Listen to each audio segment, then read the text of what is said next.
सभी लोग उस लड़के को बस एक आम, कमजोर और सिंपल गांव का लड़का समझते थे, लेकिन उन्हें क्या पता था कि वही लड़का पूरी दुनिया का सबसे महान और ऐतिहासिक राजा बनने वाला है। कहानी शुरू होती एक लड़के से जिसका नाम होता है ग्रे रोज, कभी एक अनाथ आश्रम में रहने वाला अकेला बच्चा, लेकिन धीरे धीरे अपनी मेहनत और हिम्मत से उसने पूरी धरती को अपने कदमों में झुका दिया। उसके सामने कोई भी नहीं टिक पाया, जो भी उसके रास्ते में आया उसे बस दुनिया से मिटा दिया गया। पर इतनी शक्ति और साम्राज्य होने के बाद भी उसका दिल खाली था, कोई अपना नहीं था, बस एक तन्हाई थी जो कि उसके साथ हमेशा रहती थी। एक दिन अचानक जब वो अपने महल के बिस्तर पर आराम कर रहा था, उसने खुद को गहरी समुद्र की लहरों में डूबता हुआ पाया। सब कुछ अंधेरा था, लहरों की आवाजों के बीच में एक हल्की सी रोशनी की आवाज उसके कान में गूंजी, अपने अलग जन्म में असली रोशनी ढूंढना जो कि तेरे जीवन को पूरा करेगी। अब ग्रे को समझ में आया कि वो अपनी पहली जिंदगी छोड़ चुका है। अगली पल उसकी आंखें एक हल्की सी रोशनी वाले कमरे में खुलती है, जहाँ दो अजीब लोग उस पर झुके हुए थे, प्यार भरी मुस्कुराहट के साथ। वो दोनों उसे आर्थर कहकर बुला रहे होते, एक दूसरे से कह रहे थे कि उनका बेटा कितना ज्यादा उन जैसा दिखता है। लेकिन ग्रे जो कि अब आर्थर बन चुका होता है, उसे कुछ भी समझ में नहीं आता है कि ये लोग क्या कह रहे हैं, ये कौन सी जगह है। तब उसे एकदम से याद आया कि उसका पुनर्जन्म हो चुका है और वो अपनी पुरानी जिंदगी की सारी यादें, सारी ताकत, सब कुछ उसके पास अब नहीं है। कल तक जो एक महान और भयंकर राजा था, अब वो एक नन्हा सा कमजोर सा बच्चा बन गया है आर्थर। उसके लिए सब कुछ अजीब था, ना हाथ कंट्रोल कर पा रहा था और ना ही पैर। और सबसे ज्यादा शर्म उसे तब आती है जब उसकी माँ उसका डायपर बदल रही होती है और वो कुछ भी नहीं कर पा रहा था। एक दिन उसने देखा पापा अपने हाथों से जमीन छूते वक्त मैजिक का इस्तेमाल कर रहे हैं, जिससे कि उनकी बॉडी एक ही पंच में इतनी पावरफुल हो जाती है कि खेतों को एक ही प्लॉज कर सकते हैं। और माँ जो उनको लग गई चोट को एक ही टच में ठीक कर रही थी मैजिक से। वही वो पल था जब आर्थर को समझ में आया कि ये दुनिया पृथ्वी से बिल्कुल अलग है, क्योंकि यहाँ पर मैजिक होती है और लोग उसे अपने काम के लिए नॉर्मल यूज करते हैं। थोड़े ही दिनों के बाद उसने जाना कि उसके पापा एक बड़े एडवेंचरर हैं जो कि जंगल के मॉन्स्टर से लड़ते हैं और कई बार उनके दोस्तों के साथ दूषित प्राणियों का सफाया करते हैं। आर्थर ने डिसाइड किया कि वो भी एक दिन बहुत ही ताकतवर बनेगा ताकि अपने माँ बाप को बचा सके और खुद को इस खतरनाक दुनिया के मॉन्स्टर से सुरक्षित रख सके। लेकिन वो दिन अभी काफी दूर है, क्योंकि अभी वो एक नन्हा सा बेबी था जो माँ की लोरी सुनते ही प्यार से मुस्कुराता है और सो जाता है बिना किसी टेंशन के। लेकिन धीरे धीरे उसने अपनी पुरानी लाइफ के टेंशन और डर भूलना शुरू कर दिए, क्योंकि पहली बार उसकी लाइफ में सुकून के पल आए थे।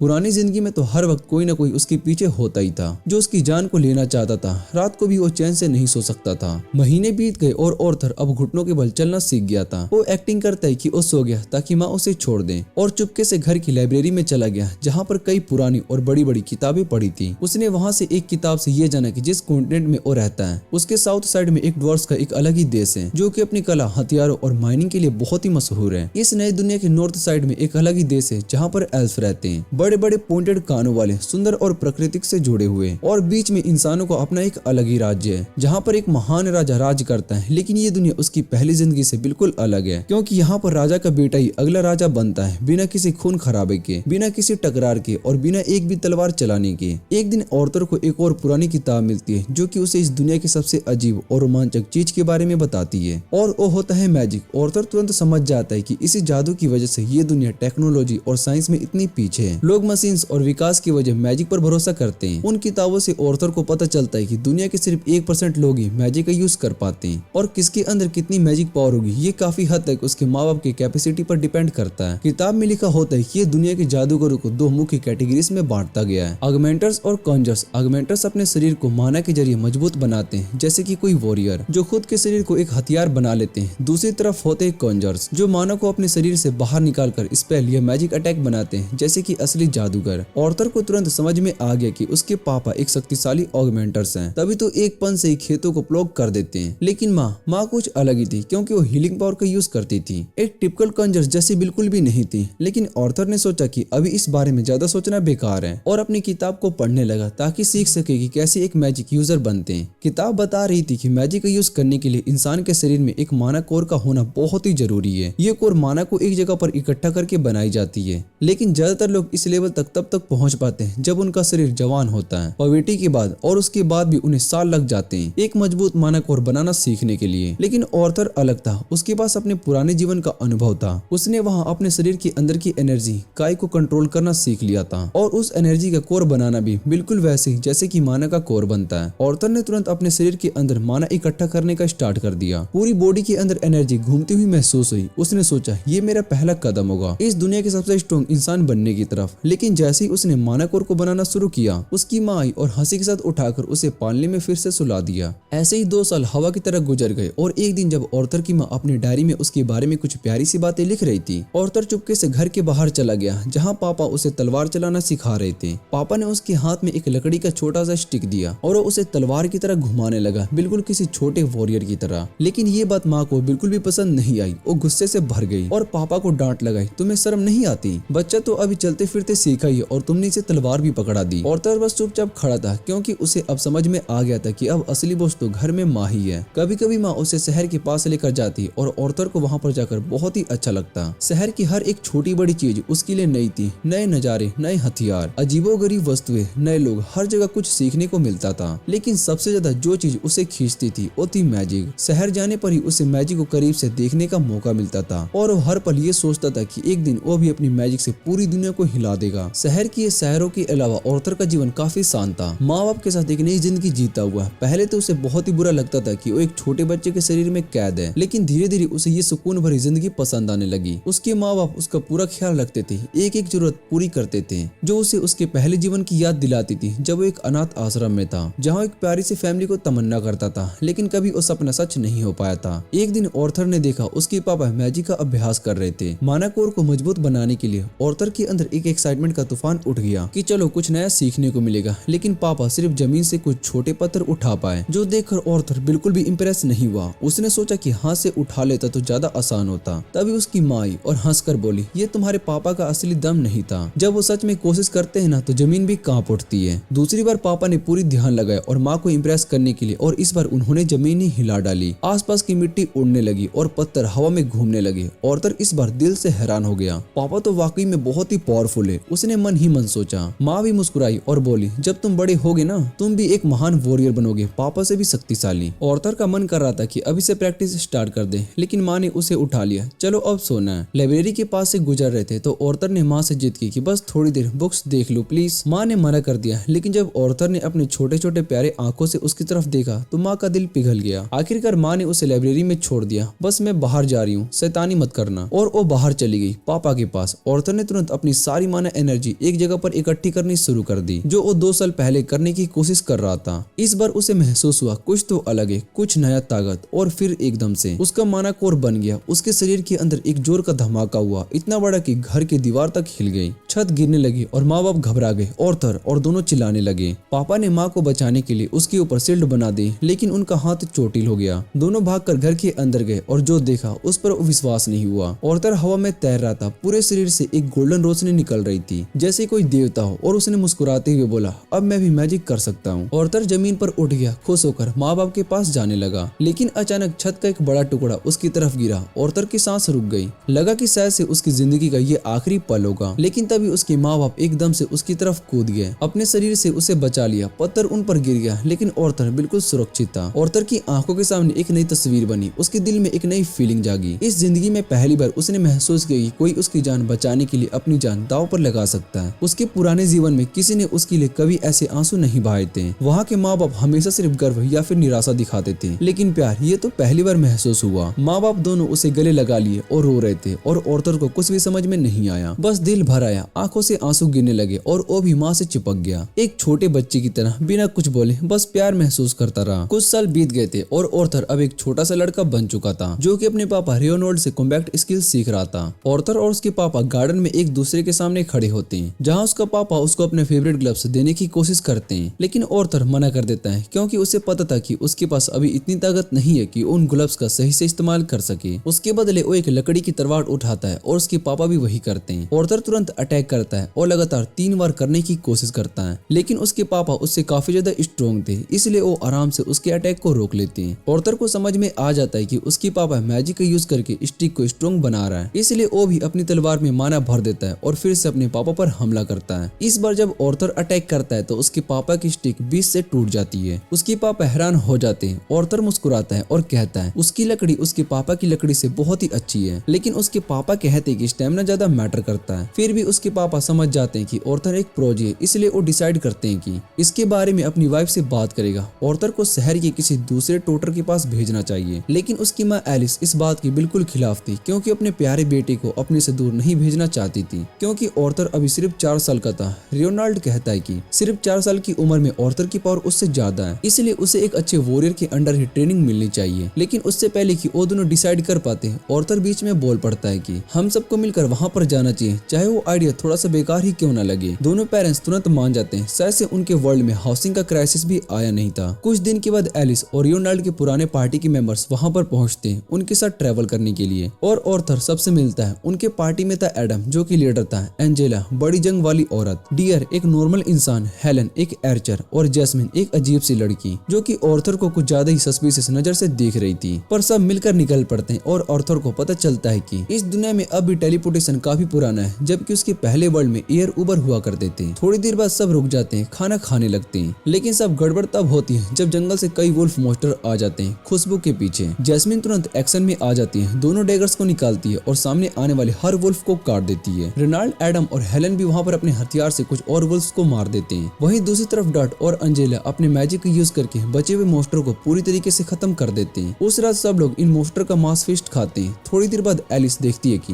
रियोनाल्ड के हाथ से अब भी खून बह रहा है, तो उसे हील करने का फैसला करती है। बाकी के पार्टी मेंबर्स तुरंत अपनी जगह से उठकर उन दोनों के आसपास प्रोटेक्टिव सर्कल बना लेते हैं। ऑर्थर को ये देखकर थोड़ी सी हैरानी होती है, लेकिन उसे जल्दी समझ में आ जाता है कि एलिस एक बहुत ही खास मेज है जिसके पास हीलिंग मैजिक भी है, जो इस दुनिया में बहुत ही रेयर माना जाता है। इस वजह से एलिस हमेशा डेंजर में रहती है, इसलिए वो लोग शहर से दूर विलेज में शिफ्ट हो गए थे ताकि सेफ रह सके। खुशकिस्मती से एलिस की हीलिंग मैजिक बिना किसी दिक्कत के काम कर जाती है। लेकिन उसके बाद एडम बोलता है कि उसे थोड़ी एक्सरसाइज करनी है और वो ऑर्थर को ट्रेनिंग के लिए बुलाता है। ऑर्थर मान जाता है। एडम अपनी तीखी स्पेयर की नोक पर कपड़ा लपेट लेता है ताकि कोई चोट न लगे। दोनों स्पार्किंग के लिए रेडी हो जाते हैं और अपने वेपन्स में माना भर लेते हैं। लेकिन एडम को हैरानी तब होती है जब ऑर्थर पहला मूव लेता है। ऑर्थर अपनी मैजिक यूज करके स्पीड को बढ़ा लेता है और बिजली की तरह एडम की तरफ दौड़ता है और अचानक एडम के पीछे अपीयर हो जाता है। एडम शॉक रह जाता है, लेकिन अफसोस ऑर्थर का पैर फिसल जाता है जैसे एडम रिएक्ट कर पाता और दोनों के बीच में इंटेंस बैक और फोर्थ फाइट शुरू हो जाती है। सब लोग ऑर्थर की स्पीड को देखकर बहुत ही हैरान हो जाते हैं, लेकिन आखिरी मोमेंट में एडम का एक वार से ऑर्थर वहां से उछल जाता है क्योंकि उसका शरीर बहुत ही हल्का होता है। अंजेला तुरंत विंड स्पेल का यूज करके उसे बचाती है और ऑर्थर नीचे जमीन पर सॉफ्टली लैंड करता है। बाकी सब एडम को डांटने लगते हैं कि उसने एक छोटे बच्चे के खिलाफ ज्यादा हार्ड फाइट कर दी।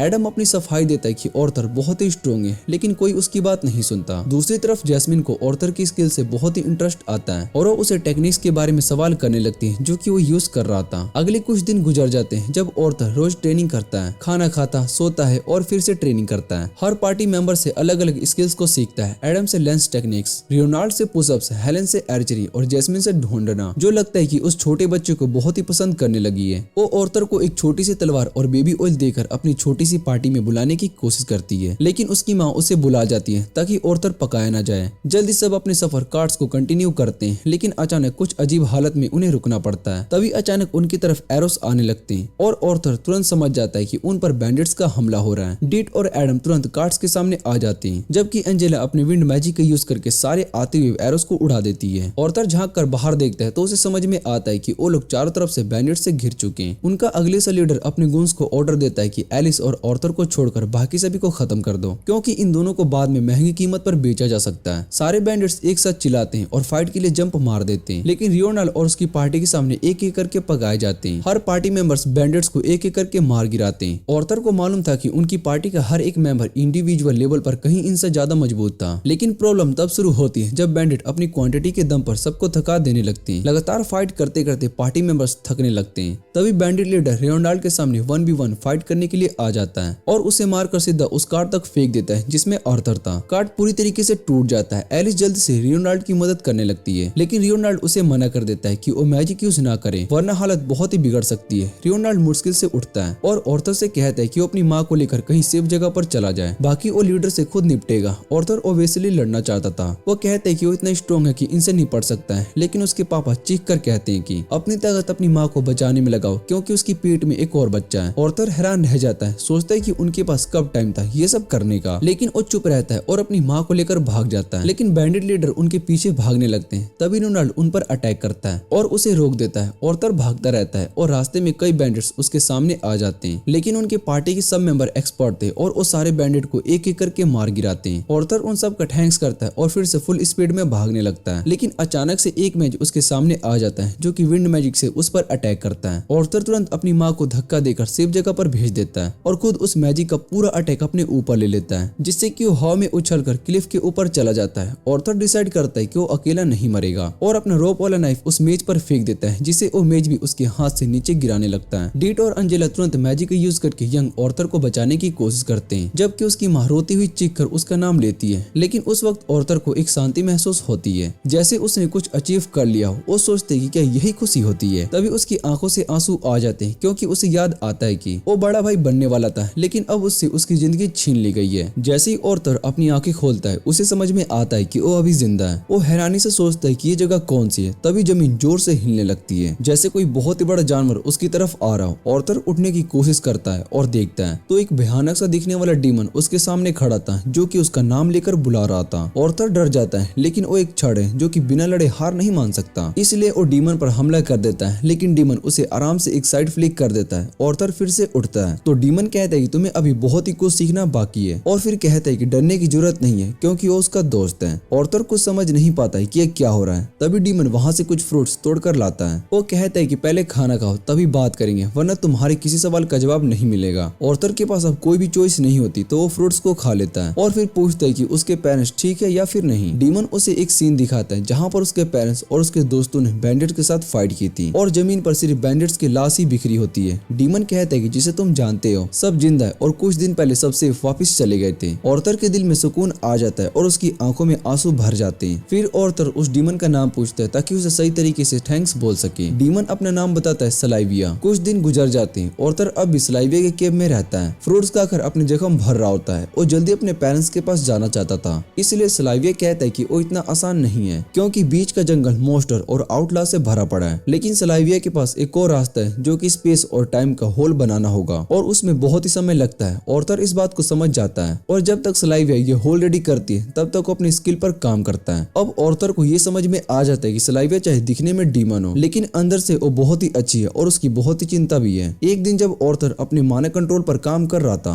सलाइविया उसे एक सीक्रेट ट्रिक सिखाने का डिसाइड करती है जो ह्यूमंस नहीं जानते। सलाइविया हवा से माना इकट्ठा करती है और एक ग्लोइंग बॉल बना लेती है, जो देखकर ऑर्थर बहुत ही हैरान हो जाता है, क्योंकि उसने ऐसा कभी नहीं देखा था। सलाइविया कहती है कि ज्यादातर ह्यूमंस तो ये माना इकट्ठा कर सकते हैं, ये यूज कर सकते हैं, लेकिन नेचर के कई क्रिएचर दोनों एक साथ कर सकते हैं। वो ऑर्थर को ये ट्रिक सिखाने के लिए तैयार होती है, लेकिन पहले पूछती कि वो इतना पावरफुल बनने के बाद क्या करेगा। ऑर्थर थोड़ा सोचता है और फिर डिक्लेयर करता है कि जब वो स्ट्रॉन्ग बनेगा तो हर उस इंसान को खत्म करेगा जो कि उसको लोगों को नुकसान पहुंचाना चाहेगा। लेकिन सलाइविया को ऑर्थर का जवाब बिल्कुल पसंद नहीं आता और वो उसे एक बार फिर से फ्लिक कर देती है। ऑर्थर को गुस्सा आ जाता है, लेकिन सलाइविया कहती है कि वो उसका टेस्ट फेल कर गया, क्योंकि वो ऐसे वायलेंट सोच वाले किसी भी इंसान को ये टेक्निक नहीं सिखाएगी। ऑर्थर को समझ नहीं आता, क्योंकि उसने अपनी पहली जिंदगी में तो सिर्फ एक ही बात सीखी थी कि स्ट्रॉन्ग बनो अपने दुश्मनों को मारने के लिए। लेकिन जब सलाइविया उससे पूछती क्या उसे हमेशा वायलेंस के बारे में ही सोचना अच्छा लगता है, तो ऑर्थर चुप हो जाता है। सलाइविया कहती कि ताकत का यूज सिर्फ दुश्मनों को मारने के लिए नहीं होता, इस दुनिया में और भी रास्ते हैं, और वो नहीं चाहती कि ऑर्थर अपनी जिंदगी सिर्फ गुस्से और बदले में बर्बाद करे। उसकी बातें सीधा ऑर्थर के दिल तक जाती है, जैसे कि सलाइविया उसकी पुरानी जिंदगी के बारे में सब कुछ जानती हो। फिर सलाइविया दोबारा से वही सवाल करती है, स्ट्रॉन्ग बनने के बाद क्या करेगा। इस बार ऑर्थर कहता है कि वो अपनों की रक्षा करेगा। सलाइविया इस बात से बहुत ही खुश होती है इस बार, और उसे मैजिक सिखाने लगती है, जिससे कि वो पास की इन्वायरमेंट से सीधा माना गैदर कर सकता है। ऑर्थर इसे जल्दी से सीख लेता है और खुशी खुशी सलाइविया को दिखाने दौड़ता है, लेकिन तभी सलाइविया उसे एक तरफ जोर से मार देती है और केव के पत्थर उस पर गिर जाते हैं। ऑर्थर समझ नहीं पाता है कि ये सब क्या हो रहा है, लेकिन तभी सलाइविया टेलीपैथी से उसे कहती है कि एकदम चुप रहना। थोड़ी देर के बाद वहाँ पर एक और डीमन आ जाता है, जो कि सलाइविया जैसा ही दिखता है। वो सलाइविया से कहता है कि उसके साथ चले, लेकिन सलाइविया मना कर देती है। तब वो डीमन एक एनर्जी बॉल उस पर छोड़ देता है, लेकिन सलाइविया उससे कहती है कि वो बिल्कुल ठीक है, और फिर वो पूरी पावर दिखाती है। सलाइविया अपने डीमन जैसे शिकार को तोड़कर एक सफेद ड्रैगन में बदल जाती है और एक बड़ी सी एनर्जी बीम उस डीमन पर मार देती है, जो कि मुश्किल से उस अटैक को रोक पाता है। डीमन सलाइविया को चेतावनी देता है कि इतनी बड़ी पावर का बहुत ही बड़ा कीमत देना पड़ेगा, लेकिन सलाइविया कहती है कि उसे अपनी जिंदगी का कोई अफसोस नहीं है। डीमन कैसे भी उसका अटैक कैंसिल कर देता है और सलाइविया पर डार्क एनर्जी बॉल से बरसा देता है, जिसमें से कुछ केव को लगते हैं। सलाइविया ऑर्थर की सुरक्षा देखने के चक्कर में ध्यान भटकाती है।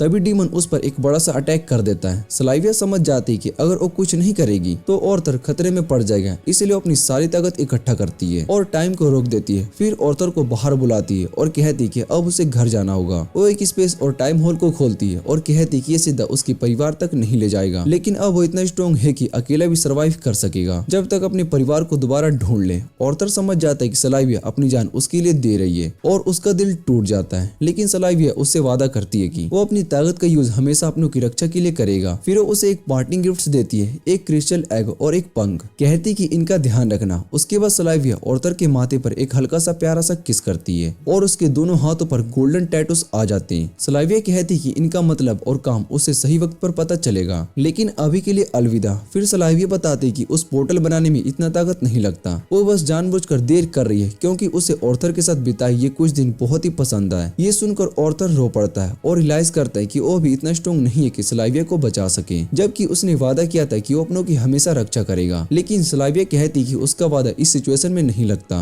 और उसे जल्दी करने को बोलती है। ऑर्थर कहता है कि उसके लिए सलाइविया चाहे ड्रैगन हो या फिर डीमन, वो उसकी फैमिली है और फैमिली को कभी पीछे नहीं छोड़ना चाहिए। सलाइविया मुस्कुराकर कहती कि ऑर्थर के पास ऑलरेडी एक माँ है, तो ऑर्थर उसे ग्रैंडमा बुलाने का फैसला करता है। ये सुनकर सलाइविया भी रो पड़ती है। फिर वो ऑर्थर को पोर्टल की तरफ ढकेलती है। ऑर्थर एग और फेदर को लेकर पोर्टल में चला जाता है, लेकिन जाते वक्त वो मुड़कर लास्ट टाइम गुड बाय कहना चाहता है। तभी पोर्टल उसे अंदर खींच लेता है। जब ऑर्थर चला जाता है, सलाइविया अपनी पावर को रिलीज करती है और केव का वक्त वापस से नॉर्मल हो जाता है। तभी डीमन का अटैक उसे लगता है और वो जमीन पर गिर जाती है। लेकिन जैसे ही डीमन अपनी जीत के घमंड में उसके पास आता है, सलाइविया अचानक से पूरी पावर से उस पर पॉइंट ब्लैक अटैक कर देती है। दूसरी तरफ ऑर्थर पोर्टल के थ्रू ट्रेवल कर रहा होता है। तभी उसे सलाइविया की आवाज दोबारा सुनाई देती है। वो कहती है कि उदास होना गलत नहीं, लेकिन एक दिन उसे खुशी में बदलना सीखना होगा। ऑर्थर कहता है कि वो नहीं कर सकता है, इसलिए सलाइविया बोलती है कि वो कर सकता है क्योंकि वो इतिहास का सबसे शक्तिशाली राजा था। ऑर्थर हैरान हो जाता है ये सुनकर कि सलाइविया उसकी पिछली जिंदगी के बारे में जानती है और वो उससे पूछना चाहता है क्या उसने उसे इस दुनिया में भेजा है, लेकिन उसे कुछ कहने का मौका नहीं मिलता और वो पोर्टल से बाहर आ जाता है। ऑर्थर रोकर अपने आंसू को पोंछता है और फिर क्रिस्टल एग को अपने पाउच में रख लेता है। उसके बाद वो आसपास देखता है और पाता है कि वो एक घने जंगल में है जहाँ पर हर तरफ खतरा है। तभी उसके कान में एक लड़की की चीख सुनाई देती है। पेड़ों के ऊपर से छलांग लगाता हुआ उसकी तरफ जाता है। थोड़ी देर में वो देखते कि कुछ बैंडिट्स एक एल्फ लड़की को किडनैप कर रहे हैं और बात कर रहे होते कि उसे बेचकर एप्स्टीन आइलैंड में काफी पैसा कमाएंगे।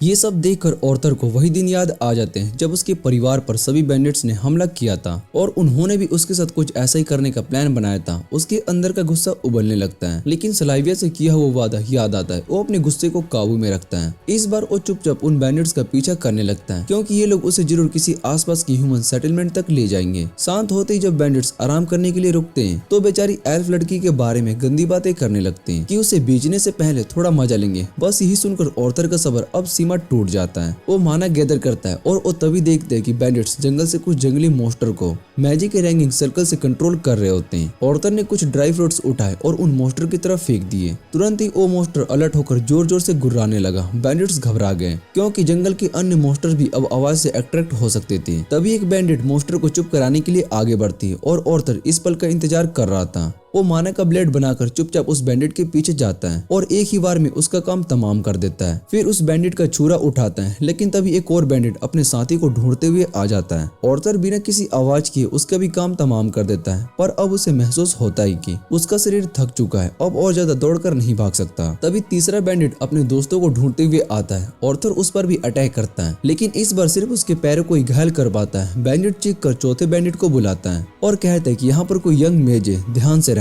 चौथा बैंडिट बहुत ही एक्साइटेड हो जाता है क्योंकि इतनी कम उम्र का मैजिक यूजर मिलना बहुत ही रेयर होता है। इसे बेचकर बहुत ही अच्छा पैसा कमा सकते थे वो लोग, इसलिए वो ऑर्थर को जिंदा पकड़ने का फैसला करते हैं। तलवार नीचे फेंक देते हैं और अपनी क्लास में मैजिक भरकर अटैक करते हैं, जिससे कि जमीन टूट जाती है। ऑर्थर मुश्किल से उसकी वार से बचता है और उसे किक करने की कोशिश करता है, लेकिन बैंडिट बहुत ही तेज था। ऑर्थर तब अपना छुरा उस पर फेंकता है, लेकिन छुरे के साथ एक धागा बंधा होता है। एक्सपीरियंस बैंडिट तुरंत छुरे को पकड़ लेता है और ऑर्थर की तरफ दौड़ता है। एक जोर की किक से वो ऑर्थर को हवा में उछाल देता है और उसे उल्टे लटका देता है, लेकिन ऑर्थर तुरंत फायर मैजिक से उसके पैरों को जला देता है, जिससे बैंडिट उसे छोड़ देता है। इससे पहले कि बैंडिट संभले, ऑर्थर फिर से छुरा उसकी तरफ फेंक देता है, इस बार धागे के साथ उसके गले के चारों तरफ लपेटकर, और ब्लेड सीधा उसके माथे में घुस जाता है। चौथा बैंडिट भी गिर जाता है। आखिरी बैंडिट को भी ऑर्थर खत्म कर देता है और फिर एल्फ लड़की के पास जाकर उसके हाथ की रस्सी खोलता है। उस लड़की का चेहरा देखकर ऑर्थर को अपनी पुरानी जिंदगी का ख्याल आता है, लेकिन वो तुरंत खुद को संभाल लेता है। है और कहता है कि अब तुम आजाद हो, घर जा सकती हो। लेकिन लड़की उसके घाव को देखकर घबरा जाती है और कहती है कि तुम्हें तो बहुत ही चोट लगी है। ऑर्थर उस छोटी सी लड़की से कहता है कि ये कोई बड़ी बात नहीं है, सब ठीक है। फिर वो जमीन पर पड़े हुए लाशों को कपड़े से ढक देता है ताकि लड़की ना देख पाए, क्योंकि वो नजारा काफी डरावना था। पर वो लड़की अब भी थोड़ी क्यूरियस थी, इसलिए ऑर्थर उससे इतना बोलता है कि बस इन लोगों का एक्सीडेंट हो गया था और अब ये तुम्हें कभी परेशान नहीं करेंगे। फिर ऑर्थर को वहाँ पर एक गाड़ी के अंदर कुछ सामान मिलता है। वो उस लड़की से कहता है कि अब तुम घर चली जाओ, लेकिन वो डर के मारे उसका हाथ पकड़ लेती है और उसे रुक जाने को कहती है। लड़की रोकर उससे कहती है कि प्लीज मुझे भी अपने साथ ले चलो। ऑर्थर को उस पर थोड़ा सा दया आ जाता है और वो डिसाइड करता है कि ठीक है, इसे अपने साथ ले जाता हूँ। उसके बाद ऑर्थर की नजर कुछ मोस्टर पर पड़ती है जो कि वहाँ पर गुलाम बनाए गए थे। वो सोचता है कि इन्हें छोड़ देना अच्छा आइडिया नहीं होगा, इससे बेहतर कि उन्हें यहीं पर मार दिया जाए ताकि उनकी तकलीफ खत्म हो जाए। लेकिन उस एल्फ लड़की का मानना कुछ और ही था। वो कहती कि एल्फ्स हर जीव की जिंदगी की इज्जत करते हैं, अगर इन मोस्टर को आज आजाद नहीं किया गया तो ये सब यहीं पर मर जाएंगे। ऑर्थर उसे समझाता है कि ऐसा करना बहुत ही खतरनाक होगा, लेकिन वो अपनी बात पर अटकी रहती है और फिर वो उन मोस्टर को छोड़ देती है। सरप्राइजिंगली वो मोस्टर सच में चुपचाप वहाँ से चले जाते हैं बिना किसी को नुकसान पहुंचाए। ये देखकर ऑर्थर भी बहुत ही हैरान हो जाता है। उसे लगता है कि इस लड़की का नेचर के साथ कुछ तो अलग ही कनेक्शन है। उसके बाद ऑर्थर डिसाइड करता है कि इस लड़की को उसके घर पर छोड़ आएगा।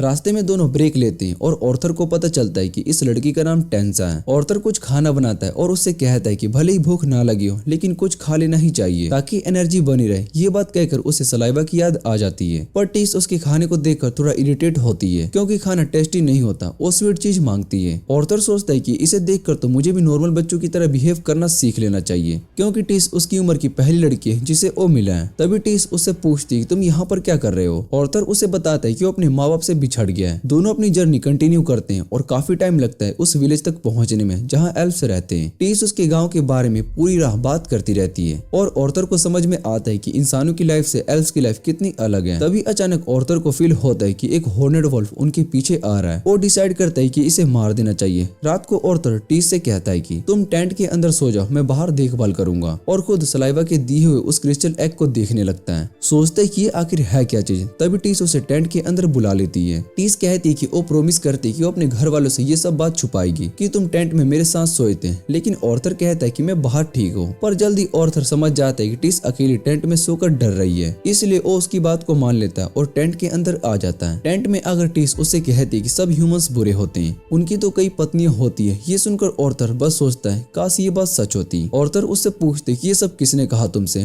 टीस मुस्कुराकर कहती कि मेरे दादाजी ने। ऑर्थर तुरंत इस बात से इनकार करता है और कहता है कि सिर्फ बड़े राजा महाराजा या अमीर लोग ही इतनी बीवियों को रख सकते हैं, हम जैसे लोग नहीं। पर उसकी बात आधी रह जाती है क्योंकि टीस तो बीच में ही सो जाती है। अगली सुबह दोनों फिर से अपनी जर्नी के लिए निकल पड़ते हैं और अब टीस ऑर्थर के साथ ज्यादा ही कंफर्टेबल महसूस करने लगती है। लेकिन ऑर्थर थोड़ा सा इरिटेट होता है क्योंकि उसका मन जल्दी से जल्दी अपने माँ बाप को ढूंढने का है। और तभी एक और बड़ी दिक्कत खड़ी हो जाती है। उसकी मोनोकोर में एक तेज दर्द होता है, इतना ज्यादा कि वो ठीक से चल भी नहीं पाता। टीस बिना सोचे समझे जंगल में दौड़ जाती है, शायद कोई ऐसी जड़ी बूटी ढूंढने जो कि ऑर्थर का दर्द समझ सके। और ऑर्थर अकेले बैठकर दर्द सह रहा होता है। तभी वही हॉर्नेड वुल्फ वापिस से आ जाता है जिसे ऑर्थर ने पहले आजाद किया था। ऑर्थर का दिल एकदम से घबरा जाता है। उसे लगता है कि ये मोस्टर अब उस पर हमला करेगा, जबकि वो अपने सबसे कमजोर हालत में। पर तभी टीस वापिस से आती है कुछ हर्ब्स लेकर। ऑर्थर उसे दूर रहने को कहता है क्योंकि वो समझ रहा था कि मोस्टर उन्हें अटैक करेगा। लेकिन उसके सरप्राइज कर देने वाले मोमेंट में वो मोस्टर एक मरा हुआ जंगली सुअर उसके सामने डाल देता है और चुपचाप जंगल की तरफ चला जाता है। ऑर्थर हैरान हो जाता है, लेकिन टीस खुशी से कहती है कि देखा, उसने तुम्हारा एहसान चुका दिया क्योंकि तुमने उसकी जान बचाई थी। ऑर्थर उस जंगली सुअर का मांस खाता है और उसके बाद उसे थोड़ा बेहतर महसूस होता है। फिर टीस कहती कि उसे कोई जड़ी बूटी नहीं मिली, लेकिन उसने कुछ खास मशरूम्स ढूंढ ली है जो उसके गांव की औरतें रोज खाती है। ऑर्थर बिना सोचे समझे वो मशरूम खा लेता है। उसके बाद उसे जोर का पेट दर्द और दस्त लग जाता है। उसके बाद दोनों अपने टेंट में लौट आते हैं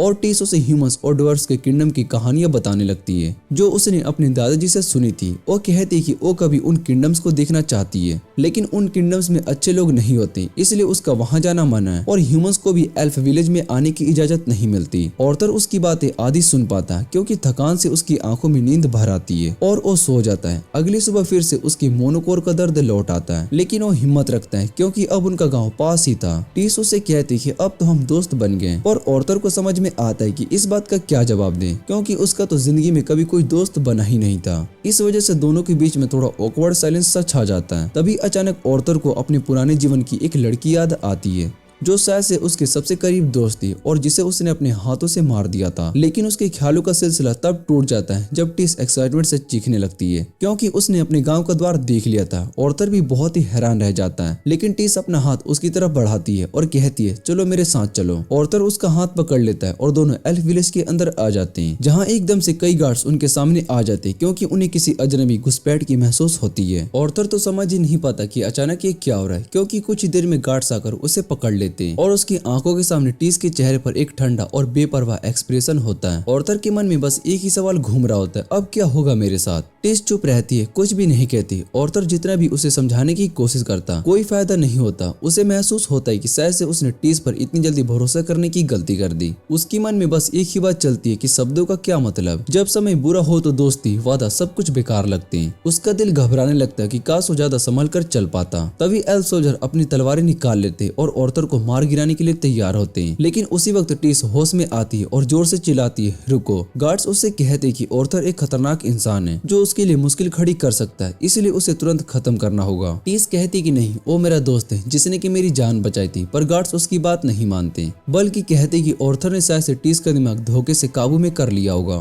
तभी एक जबरदस्त आवाज गूंजती है चुप हो जाओ, और उसमें से एक बहुत ही बूढ़ा एल्फ बाहर आता है और वो तुरंत सोल्जर से कहता है कि इस लड़के को तुरंत छोड़ दो। टिस भागकर ऑर्थर के पास जाती है और गार्ड्स पर चिल्लाती है कि उन्होंने उसके दोस्त को धमकाया, लेकिन वो बूढ़ा एल्फ जो कि उसका दादाजी था कहता है कि उनका रिएक्शन गलत नहीं था। एक ह्यूमन लड़का हमारे राज्य में बड़ी राजकुमारी के साथ घुस गया था। ऑर्थर बहुत ही हैरान हो जाता है, क्योंकि उसे पता नहीं होता है कि टिस कोई आम लड़की नहीं बल्कि एल्फ किंगडम की राजकुमारी है। टिस एक नोटिस स्माइल करती है जैसे कह रही हो सरप्राइज। बूढ़ा एल्फ अपना परिचय देता है, मेरा नाम वियान है, मैं एल्फ्स का पुराना राजा था और तुम्हारा शुक्रिया अदा करता हूँ क्योंकि तुमने मेरी पोती हमारी राजकुमारी की जान बचाई। ऑर्थर तो बस उनका चेहरा देखता रह जाता है। उसे यकीन नहीं हो रहा होता कि जो लड़की जंगल में चिड़ करती है वो एक राजकुमारी निकली। वियान फिर टिस से पूछते कि तुमने अपने दोस्त को अपनी असली पहचान नहीं बताई। टिस कहती है बताई तो थी, लेकिन ऑर्थर के चेहरे से लग रहा होता है कि उसने तो ऐसा कुछ भी नहीं सुना था। तभी टिस के माँ बाप भी वहाँ पर आ जाते हैं और टिस भागकर उनके गले लग जाती है। उसका पिता ऑर्थर को घूरता है जैसे हर एक रेसिस्ट एल्फ करता है, गुस्से से कहता है इस इंसान को अभी मार डालो, पर वियान बीच में बोल पड़ता है नहीं, इसने हमारी राजकुमारी की रक्षा की है, इसे हमारे महल तक ले जाओ। टिस भी अपने पिता से कहती है कि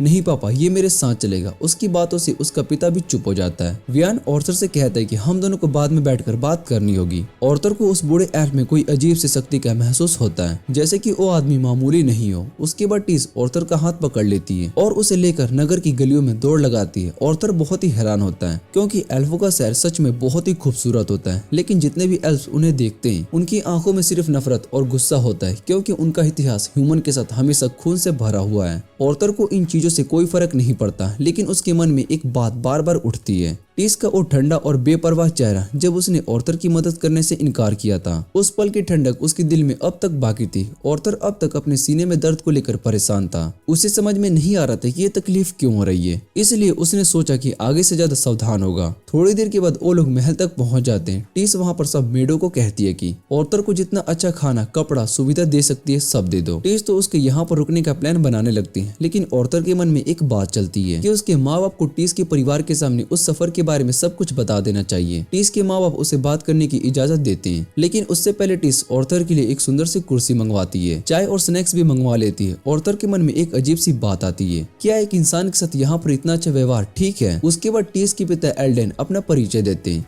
और उनकी पत्नी म्यूरल भी। ऑर्थर सराफत से अपना परिचय देता है और उन्हें प्रणाम करता है, और एल्डेन उसकी तमीज को देखकर बहुत ही हैरान होते हैं, क्योंकि एक गरीब इंसान से उसकी उम्मीद नहीं थी। फिर ऑर्थर उन्हें पूरी कहानी सुनाता है कि कैसे उसने टिस को उन गुलामों के व्यापारियों से बचाया। टिस का पूरा परिवार गुस्से से भर जाता है, वो ह्यूमंस को गाली देने लगते हैं, लेकिन ऑर्थर बहुत ही शांत आवाज में कहता है कि आप व्यवसाय को बुरा कहिए, लेकिन पूरी इंसानियत जाति को नहीं। वियान उससे पूछते हैं लेकिन तुमने टिस को उनके कब्जे से कैसे छुड़ाया? तब ऑर्थर बताता है कि वो एक मेज है। राजा को यकीन नहीं होता कि एक लड़का इतनी छोटी उम्र में गुलामों के व्यापारियों से लड़ सकता है। वहाँ एक एल्फ सैनिक भी चिल्लाने लगती है कि ऑर्थर टिस को धोखा दे रहा है, लेकिन वियान उन्हें रोक देता है, चुप रहो, जब तक तक कि मैं ना कहूँ। टीस भी आगे बढ़कर कहती कि उसने अपने कानों से सुना था कि वो लोग कितने बुरे थे। उसकी माँ उसे गले लगाकर समझाने लगती है। तब टीस के पिता ऑर्थर की तरफ देखकर कहते कि मैं तुम्हारी बात पर विश्वास करता हूँ। फिर ऑर्थर उनसे कहते कि अगर आपको मेरी मदद का बदला ही चुकाना है तो मुझे मेरे परिवार के पास भेज दीजिए। लेकिन एल्डन उसे नामुमकिन बताता है। वो कहता है मैं इंसानों की मदद नहीं करना चाहता, वो लोग बहुत ही घटिया हैं। ऑर्थर शांत लेकिन बहुत ही कठोर शब्दों में कहता है कि अगर आप भी ऐसे करोगे तो आप भी वही घटिया बन जाओगे। ये बात सुनकर एल्डन कुछ देर के लिए चुप हो जाता है लेकिन फिर भी मना कर देता है। तब टीस अपने पापा को सीधे आंखों में आंखें डालने लगती है और कहती है कि उसकी आंखों में आंखें डालकर इमोशनल ब्लैकमेल करने लगती है। और जैसे हर पिता अपनी बेटी के सामने हार जाता है, एल्डियन भी हार मान लेता है। वो कहता है कि मानव राज्य के द्वार हर 7 साल में सिर्फ एक ही बार खुलते हैं, लेकिन हम यहाँ इसे इतने दिनों तक नहीं रह सकते, इसलिए कुछ सैनिक उसके साथ भेज देंगे। ये सुनकर ऑर्थर के दिल को सुकून मिलता है, लेकिन तभी उसके सीने का दर्द वापिस से आ जाता है। लेकिन इस बार पहले से भी और ज्यादा तेज है। दिन भर वो दर्द सहता रहता है और रात को अपने कमरे की बालकनी में फ्रेश हवा लेने के लिए चला जाता है। वहाँ से वो देखता है टीस अपने माँ बाप के साथ खेल रही होती है, खुशी से हंसी मजाक कर रही होती है। उस सीन को देखकर ऑर्थर को अपने माँ बाप की याद आ जाते हैं, जो कि उससे बहुत ही बिछड़ चुके होते हैं। ऑर्थर के मन में बार बार अपने माँ बाप की याद आ रही होती है। वो सोच रहा होता है कि क्या वो लोग ठीक होंगे। हालांकि उसे पूरा विश्वास था कि उसके माँ बाप इतने मजबूत हैं कि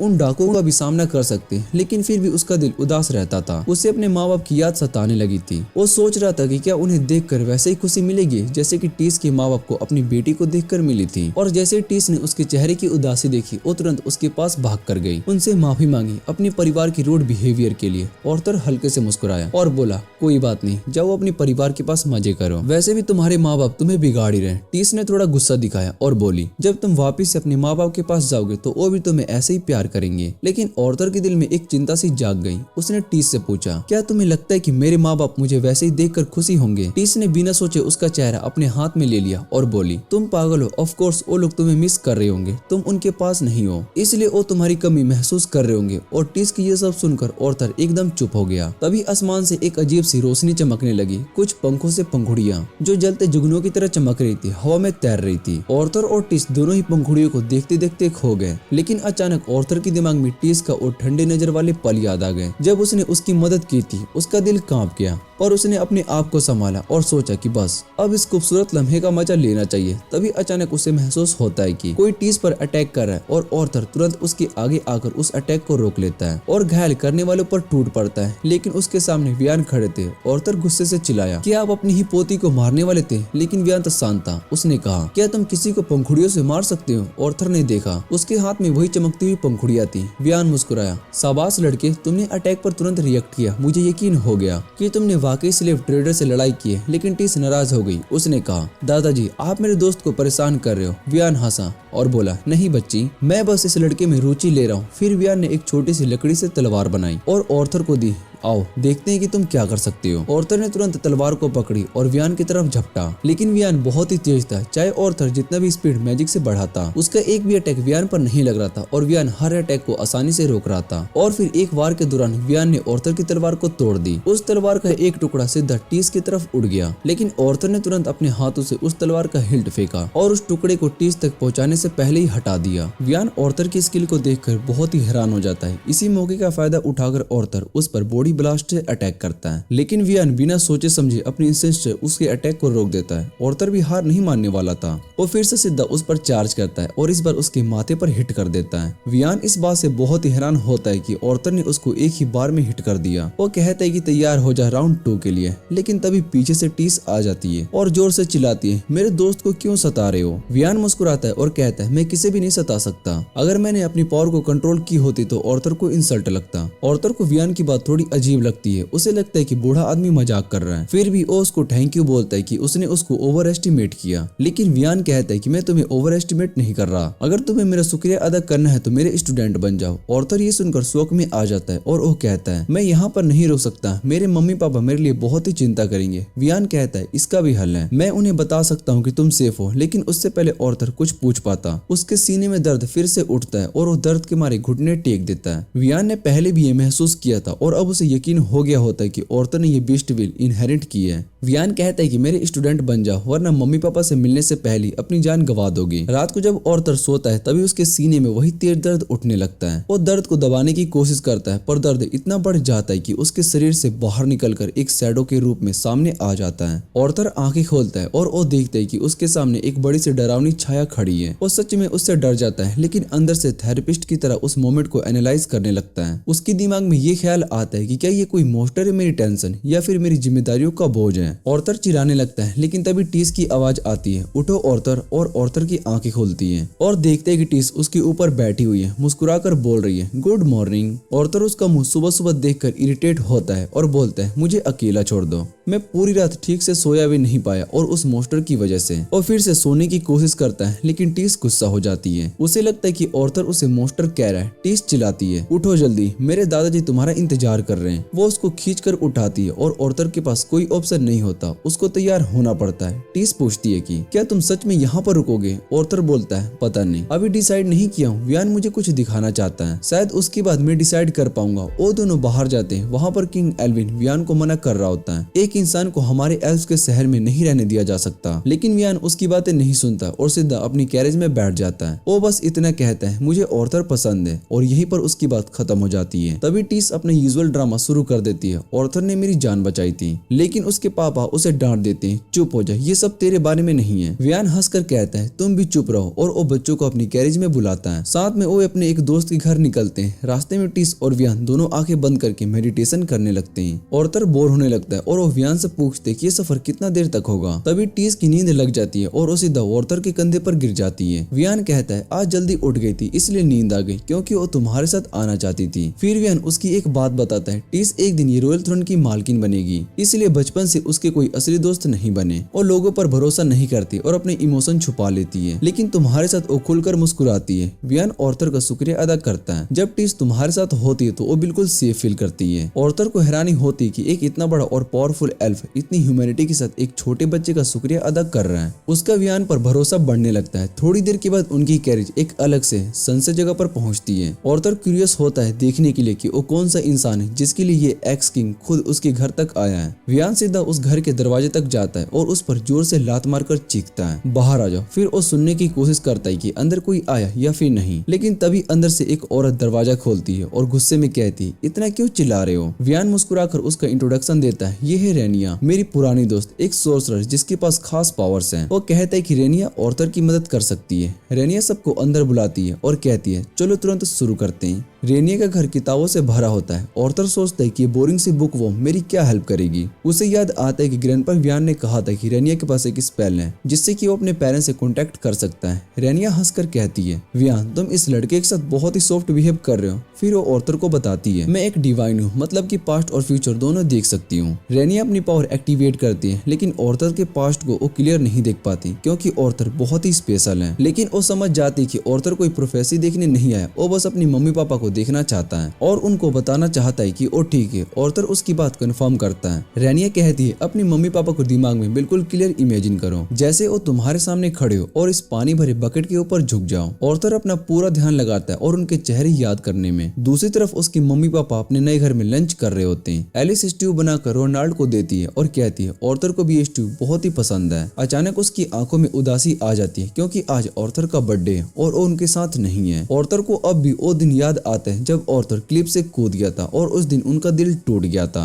दूसरी तरफ रोनाल्ड को भी याद आता है कि उस दिन उसने अपने दर्द को भुलाने के लिए कितनी ज्यादा शराब पी थी क्योंकि उसे लगता था कि सब उसी की गलती थी, लेकिन अच्छा हुआ कि उसके दोस्तों ने उसे संभाल लिया था। थोड़ी देर के बाद जब वो लोग शहर पहुंचे तो उनकी पार्टी के लोग उनसे अलविदा कहकर चले गए। घर लौटने के बाद रोनाल्ड ने एक सोल्जर की जॉब ली थी ताकि पैसा कमा सके और फिर शहर में एक छोटा सा घर ले लिया। एलिस और रोनाल्ड दोनों कोशिश कर रहे थे कि अपनी जिंदगी नॉर्मल तरीके से जी सके, लेकिन दिल से वो ऑर्थर को बहुत ही ज्यादा मिस कर रहे थे। हर बार उसके बारे में सोचकर उनकी आंखें भर जाती थी। तभी अचानक उन्हें ऑर्थर की आवाज सुनाई दी, माँ पापा। दोनों चौंक गए, उनकी आंखें हैरान थी। ऑर्थर फिर बोला, नहीं, ये स्ट्यू में डाले हुए मैजिक मशरूम का असर नहीं है, मैं सच में तुमसे बात कर रहा हूँ। ऑर्थर उन्हें बताता है कि वो जिंदा है, बिल्कुल ठीक है, और फिलहाल एल्व्स के किंगडम में रह रहा है। उसने उनको समझाया कि वो एक खास मैजिक स्पेल का यूज करके बात कर रहा है और वो भी चाहता है घर लौटना, लेकिन अभी नहीं जा सकता क्योंकि उसके शरीर में कुछ गड़बड़ है जिसका इलाज होना बाकी है। लेकिन उसने प्रॉमिस किया कि जैसे ही सब कुछ ठीक होगा वो सीधा घर लौटेगा। ये सब सुनकर उसके माँ बाप की आंखों से आंसू निकल जाते हैं। ऑर्थर उनसे कहता है, अपना ख्याल रखना, जब तक मैं फिर से तुमसे बात ना करूं। उन्होंने एक दूसरे को गले लगा लिया। ऑर्थर कहता है, मैं तुम दोनों से बहुत ही प्यार करता हूँ। उसकी आंखों से आंसू टपक कर बकेट में गिर जाते हैं और उसकी कनेक्शन टूट जाती है। साथ ही रेनिया का मैजिक स्पेल भी खत्म हो जाता है। सब खत्म होने के बाद ऑर्थर ने अपने आप को संभाला और व्यान से विनम्रता से बोला,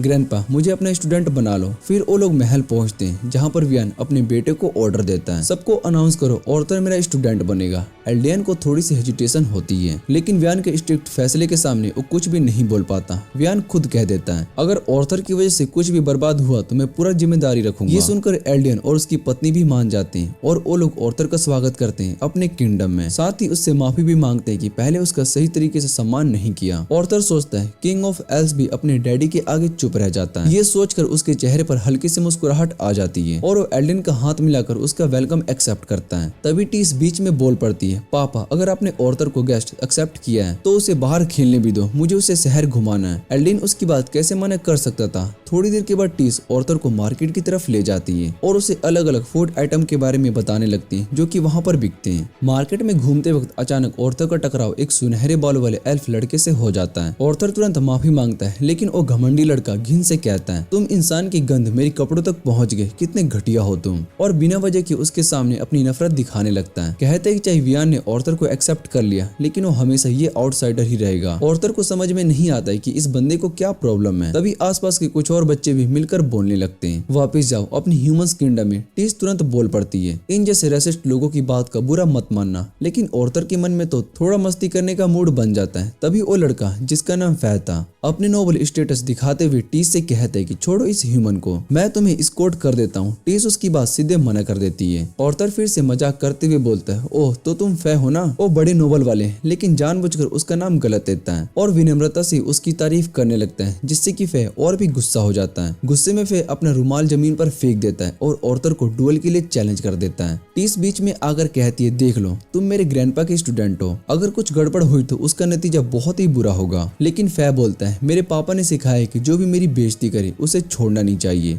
फिर वो ऑर्थर से कहता है, क्या तुम भाग जाओगे क्राउड की तरह या अपने मास्टर की बेइज्जती बचाओगे। ऑर्थर बहुत ही हैरान था क्योंकि यहाँ ड्यूल करना तो जैसे रोज की बात है। करके देखते हैं। टीस रेफरी बन जाते हैं। जैसे ही वो सिग्नल देती है, फे ऑर्थर की तरफ बढ़ता है, लेकिन ऑर्थर सिर्फ एक सीधा पंच मारता है और फे जमीन पर गिरकर बेहोश हो जाता है। ऑर्थर थोड़ा सा डिसअपॉइंटेड होता है, सोचता है कि बस इतना ही था दम, इतनी बातें कर रहा था। टीस हंसती है और कहती है, मुझे पता था यही होगा। फिर वो ऑर्थर का हाथ पकड़कर उसे वहाँ से भगा ले जाती है ताकि ज्यादा तमाशा ना हो। दोनों थोड़ी देर मार्केट में स्नैक्स खाते हैं, लाइब्रेरी और कुछ दुकानें देखते हैं और फिर महल वापस लौट आते हैं। वहाँ टीस ऑर्थर से पूछती है, तुम अपने ट्रेनिंग के लिए एक्साइटेड हो। लेकिन ऑर्थर चुप रहता है क्योंकि उसे याद है कि वियान ने क्या कहा था, ट्रेनिंग कितनी कठिन होगी, लेकिन अगर बर्दाश्त करोगे तो कमाल की रिजल्ट मिलेगा। ऑर्थर ने ये चैलेंज एक्सेप्ट कर लिया और अब उसके अंदर एक नई एनर्जी आ गई थी। उसने टीस से कहा, हाँ मैं एक्साइटेड हूँ, इस बार अपनी किस्मत अपने हाथों में लूंगा। टीस मुस्कुराकर कहती है, मैं भी हार्ड वर्क करूंगी। ऑर्थर फिर पूछता है, तुम क्या करना चाहती हो। टीस मुस्कुराते हुए कहती है कि वो सिर्फ इसलिए मेहनत करेगी क्योंकि उसे ऑर्थर से कम्पीट करना है और कोई रीजन नहीं है। अगले दिन से ऑर्थर की ट्रेनिंग वियान के अंडर शुरू हो जाती है और देखते ही देखते 3 साल का वक्त गुजर जाता है। ऑर्थर और टीस के बीच का रिश्ता वैसा का वैसा ही रहता है। टीस अब भी रोज उसे सुबह उठाने के लिए आ जाती है, लेकिन अब थोड़ा अलग तरीके से। वो ऑर्थर के पैरों पर माना इस्तेमाल करती है, जिससे कि उसके पैरों में तेज दर्द होता है और वो चीख कर उठता है, फिर शिकायत करने लगता है। दोनों बाहर निकलते हैं तो देखते हैं कि किंग और क्वीन कहीं मीटिंग के लिए जा रहे होते हैं। ऑर्थर तो यही सोच रहा होता है कि वो लोग कहाँ जा रहे हैं। तभी टीस उसके सामने एक टेस्टी बर्गर ले आती है और कहती है, ये 10 on 10 बेटी का बनाया बर्गर है, खाना मत भूलना। औरत हंस के बर्गर ले लेता है, लेकिन मजाक करते हुए पूछ लेता है, वैसे ये बेटी कौन है। ये सुनकर टीस थोड़ा सा गुस्सा हो जाती है और उस पर हमला कर देती है। औरत हंसते हंसते उसके अटैक से बचकर ट्रेनिंग ग्राउंड तक पहुंच जाता है, जहाँ वियान उसका इंतजार कर रहा होता है। वियान दोनों को देख कर कहता है, प्रॉपर फाइट करो, और दोनों की तरफ वुडन स्वॉर्ड फेंक देता है। लेकिन उसके दिल में एक बात होती है, अब और ऑर्थर सेकंड स्टेज के लिए ट्रेनिंग के लिए रेडी हो चुका है। स्प्रिंग के बाद टीस जमीन पर गिर जाती है, पूरी तरीके से थक गई होती है। वही वियान ऑर्थर को मैजिक के बारे में समझाने लगता है। कहता है जब किसी का मानक और स्टेबल हो जाता है तब वो 4 फंडामेंटल एलिमेंट से एक प्राप्त करता है। हर स्पीसीज का अलग एलिमेंट होता है और एल्फ्स जनरली विंड मैजिक में एक्सपर्ट होते हैं। ड्वार्फ्स फायर और अर्थ मैजिक में अच्छे होते हैं। इंसानों की बात करें तो वो चारों एलिमेंट्स का यूज कर सकते हैं,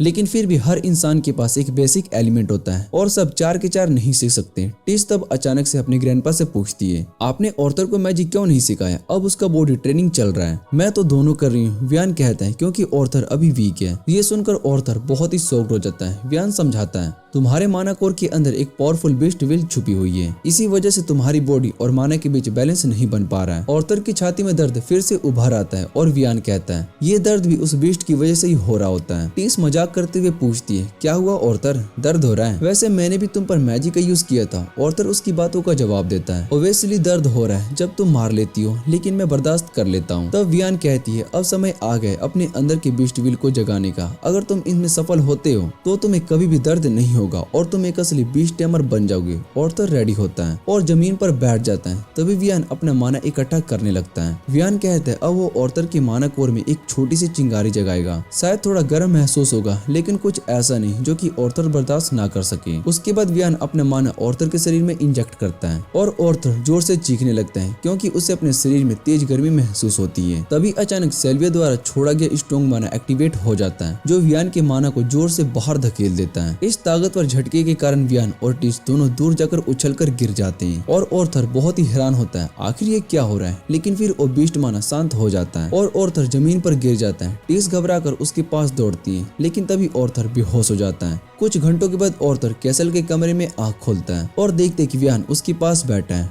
वियान सबसे पहले उसकी हालचाल पूछता है, फिर कहता है, क्या तुम्हें अपने बीस्ट विल के बारे में कुछ याद है? ऑर्थर धीरे से कहता है, हाँ, वो एक ड्रैगन था जिसने मुझे ये पावर दी थी। ये सुनकर वियान एकदम शॉक्ड हो जाता है क्योंकि उसने कभी भी नहीं सुना था कि ऑर्थर के अंदर ड्रैगन विल होगी। वियान उसे समझाता है, इस बात को कभी किसी से मत कहना, क्योंकि ड्रैगन की विल से तुम्हारे ऊपर अचानक मुसीबत आ सकती है। ऑर्थर उसका शुक्रिया अदा करता है, लेकिन उसके तुरंत बाद वियान एक शॉकिंग बात बताता है, तुम्हें 4 महीने के बाद यहाँ से वापस जाना होगा। ये सुनकर ऑर्थर के होश उड़ जाते हैं क्योंकि उसने तो सोचा था कि वो भी 2 साल और यहाँ पर रहेगा जब तक ह्यूमन किंगडम का पोर्टल खुलता है। लेकिन वियान कहता है एक कल्चरल एक्सचेंज इवेंट होने वाला है जिसमें तीनों किंगडम्स के युवा शामिल होंगे और इसी वजह से पोर्टल खोला जाएगा। ये बात सुनकर ऑर्थर बहुत ही उदास हो जाता है क्योंकि उसे ये जगह काफी जुड़ चुकी थी। वियान उसके सर पर हाथ रख देता है और कहता है, चिंता मत कर, कल से तुम्हारी ट्रेनिंग और भी ज्यादा कठिन होने वाली है, इसलिए आज आराम कर लो। ऑर्थर उससे पूछते, क्या टीस को भी इस बारे में पता है? तो वियान कहता है, हाँ, उसके माँ बाप उसे बता रहे हैं। उस रात जब ऑर्थर अपने बिस्तर पर लेटा होता है और जल्दी वापस जाने की बात सोच रहा होता है, तभी 3 साल से उसके पास रखा हुआ वो क्रिस्टल एग अचानक से हिलने लगता है। ऑर्थर एकदम से उठ जाता है और जब अंडे में दरार पड़ती है तो वो घबरा जाता है। उसे लगता है कि कहीं कुछ तो बुरा होने वाला है, लेकिन तभी उस अंडे में से एक छोटा सा प्यारा बेबी ड्रैगन निकलता है, जिसे देखकर ऑर्थर का दिल पिघल जाता है। ऑर्थर उसके साथ खेलने का सोचता है, लेकिन तभी वो छोटा ड्रैगन उसका हाथ काट लेता है और उसके हाथ पर एक मैजिक मार्क छोड़ देता है। ऑर्थर बहुत ही कंफ्यूज हो जाता है कि ये क्या हो रहा है, लेकिन उस छोटे ड्रैगन को माफ कर देता है क्योंकि वो बहुत ही क्यूट था। तभी अचानक ऑर्थर की दिमाग में एक आवाज सुनाई देती है। वो बेबी ड्रैगन उसे टेलीपैथी से बात कर रहा होता है। उस मैजिक मार्क के कारण ऑर्थर उसकी बात समझ पाता है। वो बेबी ड्रैगन उसे पापा कहकर बुलाता है और ऑर्थर उसका नाम रखता है स्लाइव।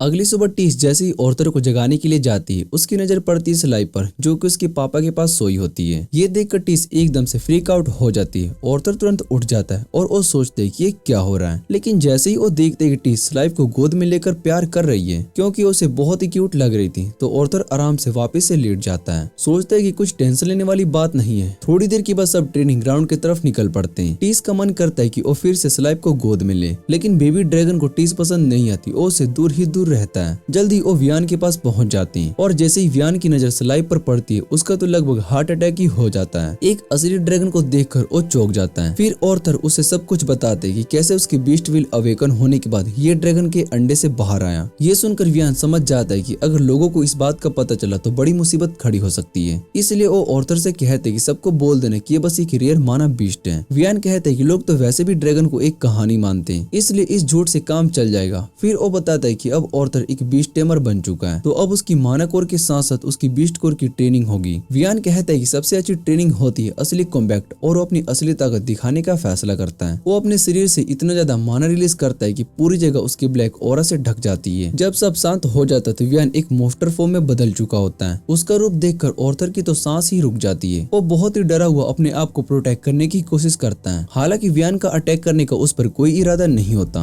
अचानक से वियान आर्थर के पीछे आ जाता है और उसके कंधे पर हाथ रखता है, और जब तक आर्थर मुड़कर देखता है वियान वहां से गायब हो चुका होता है। बस जमीन पर 2 ब्लैक फुटप्रिंट्स छोड़कर आर्थर का पसीना छूट जाता है, क्योंकि उसे समझ में नहीं आता कि वियान अब कहां पर है, और वो तुरंत सरेंडर कर देता है। तभी वियान उसके पीछे दिखाई देता है और आर्थर मजाक में कहता है कि इस मॉन्स्टर फॉर्म को दिखाने का टेलीपैथी का खर्चा तुम्हें देना पड़ेगा। वियान फिर अपने फॉर्मल फॉर्म में आ जाता है। आर्थर बोलता है कि वो तो उसकी प्रेजेंस भी फील नहीं कर पाया। तो वियान कहता है कि उसका टैमेड बीस्ट एक शैडो पैंथर है, जो विंड और साउंड को इतना अच्छा मैनिपुलेट करता है कि उसके होने का ही पता नहीं चलता, लेकिन उससे उसका माना बहुत ही जल्दी खत्म हो जाता है। उसके बाद वियान आर्थर को उसकी तलवार देता है और कहता है कि अब उसकी असली ट्रेनिंग शुरू होती है। और कुछ दिन आर्थर मेडिटेशन करता है अपनी बीस्ट कोर को कंट्रोल करने के लिए, और फिर वियान की मॉन्स्टर मोड के अगेंस्ट स्पेयर करता है। धीरे धीरे वो अपनी बीस्ट कोर से पावर ड्रॉ करना सीख जाता है, और उसके सीने का दर्द बिल्कुल चला जाता है। उसकी ताकत बहुत ही तेजी से बढ़ने लगती है, और वो अपनी फ्री टाइम में एक नॉर्मल बच्चे की तरह मजा भी करता है। कुछ हफ्ते के बाद टीस एक बार फिर आर्थर को मार्केट ले जाती है, और वहाँ पर उसकी टकरार होती है एक बार फिर से उसी घमंडे लड़के फे से। आर्थर उससे टकरा जाता है और माफी मांगता है, लेकिन फे तो ऐसे बिहेव करता है जैसे किस्मत ने दोनों को फिर से मिला दिया। आर्थर तो उसे पहचान भी नहीं पाता, और ये बात फे को बहुत ही चुभ जाती है। गुस्से में वो तुरंत आर्थर को एक और डुएल के लिए चैलेंज कर देता है, ताकि पिछले बार का भी बदला ले सके, लेकिन इस बार भी फे बस एक ही मुक्के में धूल चटा देता है। इसके बाद टीस आर्थर को याद दिलाती कि वही लड़का है। तब आर्थर तुरंत उसे उठाने में मदद करता है। फे उसका हाथ थोड़ा हिचकिचाहट के साथ पकड़ता है, लेकिन उसके दोस्तों ने तो उसकी पोल खोल दी।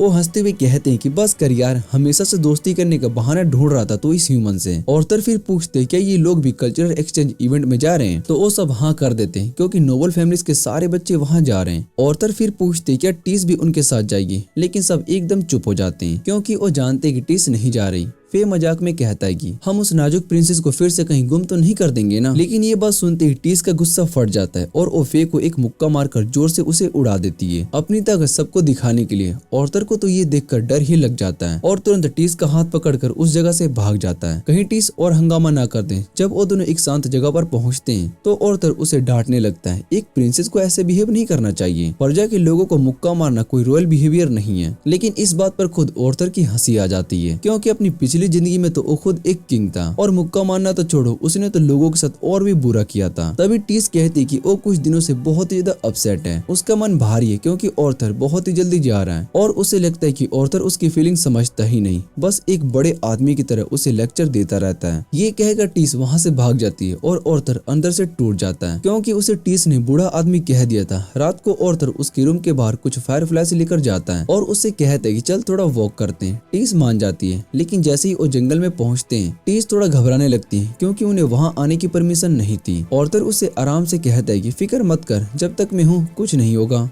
थोड़ी देर चलने के बाद वो लोग वहां पर पहुंच जाते हैं जहां पर वो दोनों सबसे पहले मिले थे, और आर्थर उसे बताता है कि हॉर्नेट वुल्फ जिसे उसने और टीस ने आजाद किया था अभी भी जिंदा है और बिल्कुल ठीक है। फिर वो दोनों एक खुली जगह में आ जाते हैं। टीस को नींद से आने लगती है, और तभी उसे एक टीरे ट्रंक में भूत दिखाई देता है। वो जोर से चीख जाती है, और आर्थर हंसकर उसका मजाक उड़ाने लगता है। फिर टीस उसे इंसानों के किंगडम के बारे में पूछती है, तो आर्थर कहता है कि उसे उस जगह के बारे में ज्यादा कुछ नहीं पता, क्योंकि उसे कभी देखने का मौका नहीं मिला। टीस धीरे से कहती है काश आर्थर हमेशा से यहीं पर रुक जाता, लेकिन आर्थर कुछ जवाब देता उससे पहले ही टीस की आंखें बंद हो जाती है और वो सो जाती है। और फिर वो दिन आ जाता है जब आर्थर को वापस इंसानों का किंगडम जाना था। सारे लोग उसे अलविदा कहने के लिए इकट्ठा होते हैं, लेकिन टीस वहाँ नहीं होती। वियान उसे एक कंपास देता है जिस पर रॉयल फैमिली का निशान होता है, ताकि जब भी वो वापस जाए तो उसे आने में कोई दिक्कत ना हो। आर्थर सोचता है कि टीस शायद से इतनी इमोशनल है कि उसे अलविदा नहीं कह पाई, इसलिए वो बिना उससे मिलने ही जाने का फैसला करता है एल्फ्स के साथ, जो कि कल्चर कल्चरल एक्सचेंज के लिए जा रहे थे। लेकिन तभी जैसे ही पोर्टल खुलता है, टीस दूर से भागती हुई आती है, लेकिन रास्ते में गिर जाती है। ऑर्थर तुरंत उसके पास दौड़ता है, उसे उठाता है। टीस रोती हुई कहती कि अपना ख्याल रखना। तब ऑर्थर उसे जोर से गले लगा लेता है, कहती कि वो उसे बहुत ही याद करेगा। टीस रो पड़ती है। दोनों के बीच का ये इमोशनल अलविदा देखकर सभी के दिल भर आते हैं। लेकिन उनका ये पल ज्यादा देर तक नहीं टिकता, क्योंकि पोर्टल अब खुल चुका था।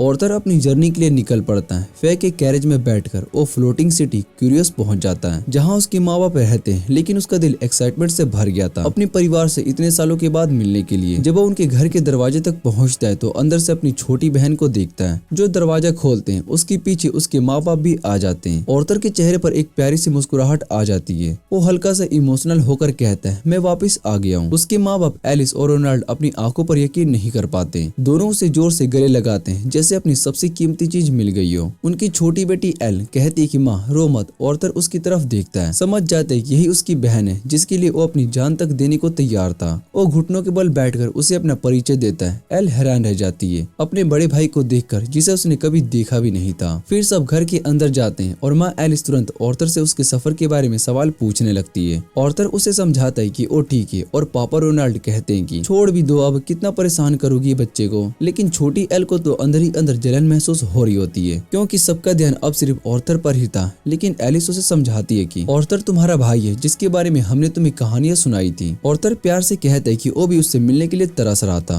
तभी छोटा ड्रैगन स्लाइव अचानक से एल के हाथों पर जम कर जाता है। एल उसे देखकर बहुत ही खुश हो जाती है। सब शांत हो जाते कि ऑर्थर अपनी पुरानी कहानी सुनाता है कि कैसे वो गिर गया था, कैसे उसने टीस की जान बचाई और एल्वन किंगडम में कैसे साल भर ट्रेनिंग और इलाज करवाया। लेकिन स्लाइव के बारे में वो अभी चुप ही रहता है, इसलिए बस कहता है कि वो तो एक प्लॉट आर्मर की वजह से जिंदा बच पाया था। ऑर्थर अपने माँ बाप से स्लाइव और अपने बीस्ट कोर के बारे में सब कुछ छुपा लेता है। वो उन्हें बस इतना बताता है कि स्लाइव एक मोनो बीस्ट है, जिसे उसने तब अपनाया था जब उसकी माँ इतनी कमजोर थी कि जिंदा नहीं रह पाई। उसके माँ बाप उसकी बात मान लेते हैं और बस इस बात से खुश होते हैं कि उसका बेटा ठीक है, वापिस आ गया। तभी अचानक रियोनार्ड्स ऑर्थर से पूछते हैं कि उसका मानक और अब किस स्टेज पर है, और उसकी माँ एलिस उसे डांट देती है कि अभी अभी तो उनका बेटा बाहर आया है और उसको ऐसे सवालों से परेशान कर रहा है। ऑर्थर पहले अपने पापा से उनकी नौकरी के बारे में पूछता है। रियोनाल्ड गर्व से बताता है कि वो एक फेमस एक्यूशन हाउस में सिक्योरिटी इंस्ट्रक्टर है। फिर रियोनाल्ड कहता है कि उसका मोनो को 2 साल पहले डार्क ऑरेंज कलर का हो गया था, जो पावर स्केल के बीच वाले लेवल पर आता है। ऑर्थर ये सुनकर इम्प्रेस हो जाता है और वो सोचता है कि पापा ने इस लेवल तक पहुंचने के लिए कितनी मेहनत की होगी। पर साथ ही वो ये भी सोचता है कि अब वो खुद लाइट रेड स्टेज पर है, जो डार्क ऑरेंज से सिर्फ एक ही लेवल नीचे है। रियोनाल्ड थोड़ा सा घबरा जाता है, क्योंकि उसका बेटा अब उससे भी स्ट्रॉन्ग होने वाला है। इसलिए ऑर्थर को एक स्पार के लिए चैलेंज देता है, ताकि देख सके कि ऑर्थर कितना स्ट्रॉन्ग हो चुका है। एलिस फिर से उसे डांटती है, क्या तुम्हें अब भी लड़ना है? पर तभी कुछ लोग उनके घर में घुस जाते हैं। उनमें से एक आदमी वेनेसेंट होता है, जो कि रियोनाल्ड से पूछते हैं कि ये बात सच है कि तुम्हारा बेटा अब भी जिंदा है। ऑर्थर पूछते हैं कि ये आदमी कौन है। रियोनाल्ड ऑर्थर को बताते हैं कि विंसेंट वही है, जो कि एक्यूशन हाउस का मालिक है और उसमें वो काम करता है। ये घर भी विंसेंट का ही है। ऑर्थर विंसेंट और उसकी वाइफ को ग्रेट करता है और उनकी बेटी लिलिया से भी दोस्ती कर लेता है, क्योंकि स्लाइव की क्यूटनेस सबका दिल जीत लेती है। रियोनाल्ड विंसेंट को बताता है कि वो और ऑर्थर गार्डन में स्पार करने के लिए जा रहे हैं और उसे भी बुलाता है वो देखने आए। विंसेंट हैरान रह जाता है, पर फिर सबके साथ गार्डन में चला जाता है। उसे विश्वास नहीं होता कि ऑर्थर का मोनोकोर लाइट रेड स्टेज तक पहुंच गया है। पर एलिस उसे बताती कि उनका बेटा बहुत ही तेज सीखने वाला है और उसके झूठ बोलने की वजह से नहीं। फिर भी विंसेंट को यकीन नहीं होता, क्योंकि दुनिया के सबसे बेस्ट ट्रेनिंग स्कूल के स्टूडेंट्स भी 13 साल की उम्र में ही लाइट रेड स्टेज तक पहुंचते हैं, और ऑर्थर तो अभी सिर्फ 8 साल का ही है। दूसरी तरफ ऑर्थर और रियोनाल्ड वार्म अप करते हैं और फिर एक दूसरे की तरफ दौड़ जाते हैं। रियोनाल्ड के अटैक को ऑर्थर ब्लॉक करता है और फिर अपना काउंटर अटैक करता है। रियोनाल्ड उसे आसानी से रोक लेता है और कहता है कि तुझे और प्रैक्टिस करने की जरूरत है। पर तब ऑर्थर उसे सरप्राइज कर देता है जब वो वियान से सीखी हुई टेक्निक दिखाता है। ऑर्थर रियोनाल्ड को पीछे धकेल देता है। रियोनाल्ड इंप्रेस होता है, पर कहता है कि अब वो सीरियस होने वाले, इसलिए ऑर्थर को दोबारा से अटैक करने का मौका नहीं मिलेगा। रियोनाल्ड अपने मानक को अपने हाथ के आसपास कॉन्सेंट्रेट करता है और उसे आग में बदल देता है। ये देखकर ऑर्थर बहुत ही हैरान हो जाता है। उसे याद आता है कि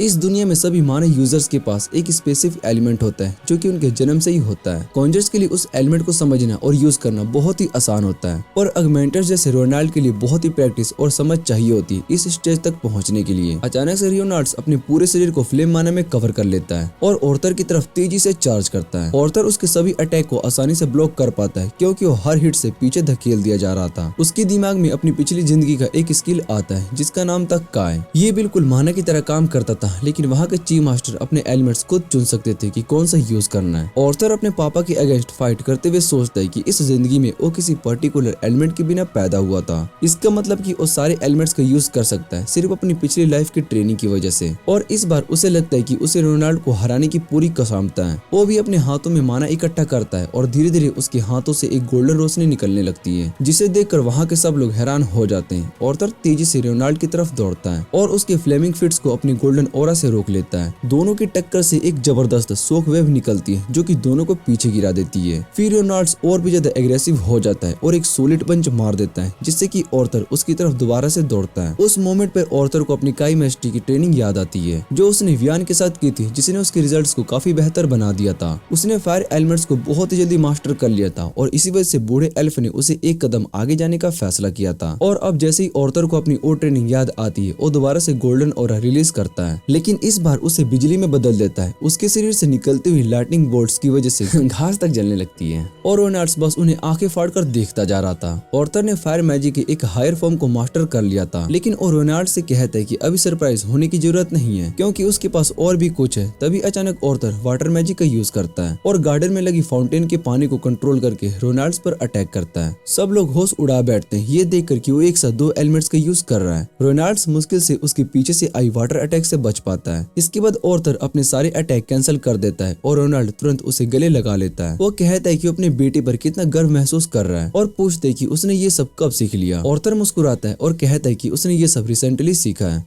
लेकिन अभी पानी को पूरी तरीके से कंट्रोल नहीं कर पाता, जबकि एलिस और एलिना के लिए ये एक नॉर्मल बात है। विंसेंट और उसकी वाइफ शौक में पड़ जाते हैं। उन दोनों को अब पूरा यकीन हो जाता है कि ऑर्थर एक जीनियस है। थोड़ी देर के बाद सब घर के अंदर वापस से आ जाते हैं और डाइनिंग टेबल के पास बैठ जाते हैं। वहाँ विंसेंट रोनाल्ड से कहता है कि उसका बेटा एक दिन बहुत ही बड़ा बनेगा। रोनाल्ड भी हाँ में हाँ मिलाता है और कहता है कि उसे तो तब से पता था जब से ऑर्थर ने सिर्फ 3 साल की उम्र में अपना मोनो को अवेकन किया था और उस प्रोसेस में उनका पूरा घर टूट गया था। ये सुनकर विंसेंट बहुत ही हैरान हो जाता है और जब रोनाल्ड गर्व से हंसता है तो अपनी कुर्सी के साथ नीचे गिर पड़ता है। तभी अचानक विंसेंट अपनी सीट से उठता है और सजेस्ट करता है कि ऑर्थर को क्यूरियस एकेडमी भेजना चाहिए। ये सुनकर रोनाल्ड हैरान हो जाता है और वो पूछते हैं क्या वो इस बात से पक्का है, क्योंकि कायरोस एकेडमी पूरे कॉन्टिनेंट की सबसे बड़ी और बेस्ट ट्रेनिंग स्कूल है जो मेज बनने वाले स्टूडेंट को ट्रेन करती है। विंसेंट की वाइफ भी इस बात से पूरी तरीके से सहमत होती है और ऑर्थर के पेरेंट्स से कहते हैं कि फीस की चिंता बिल्कुल मत करे क्योंकि वो दोनों इसके स्पॉन्सर बनेंगे। उन्हें लगता है कि एक दिन ऑर्थर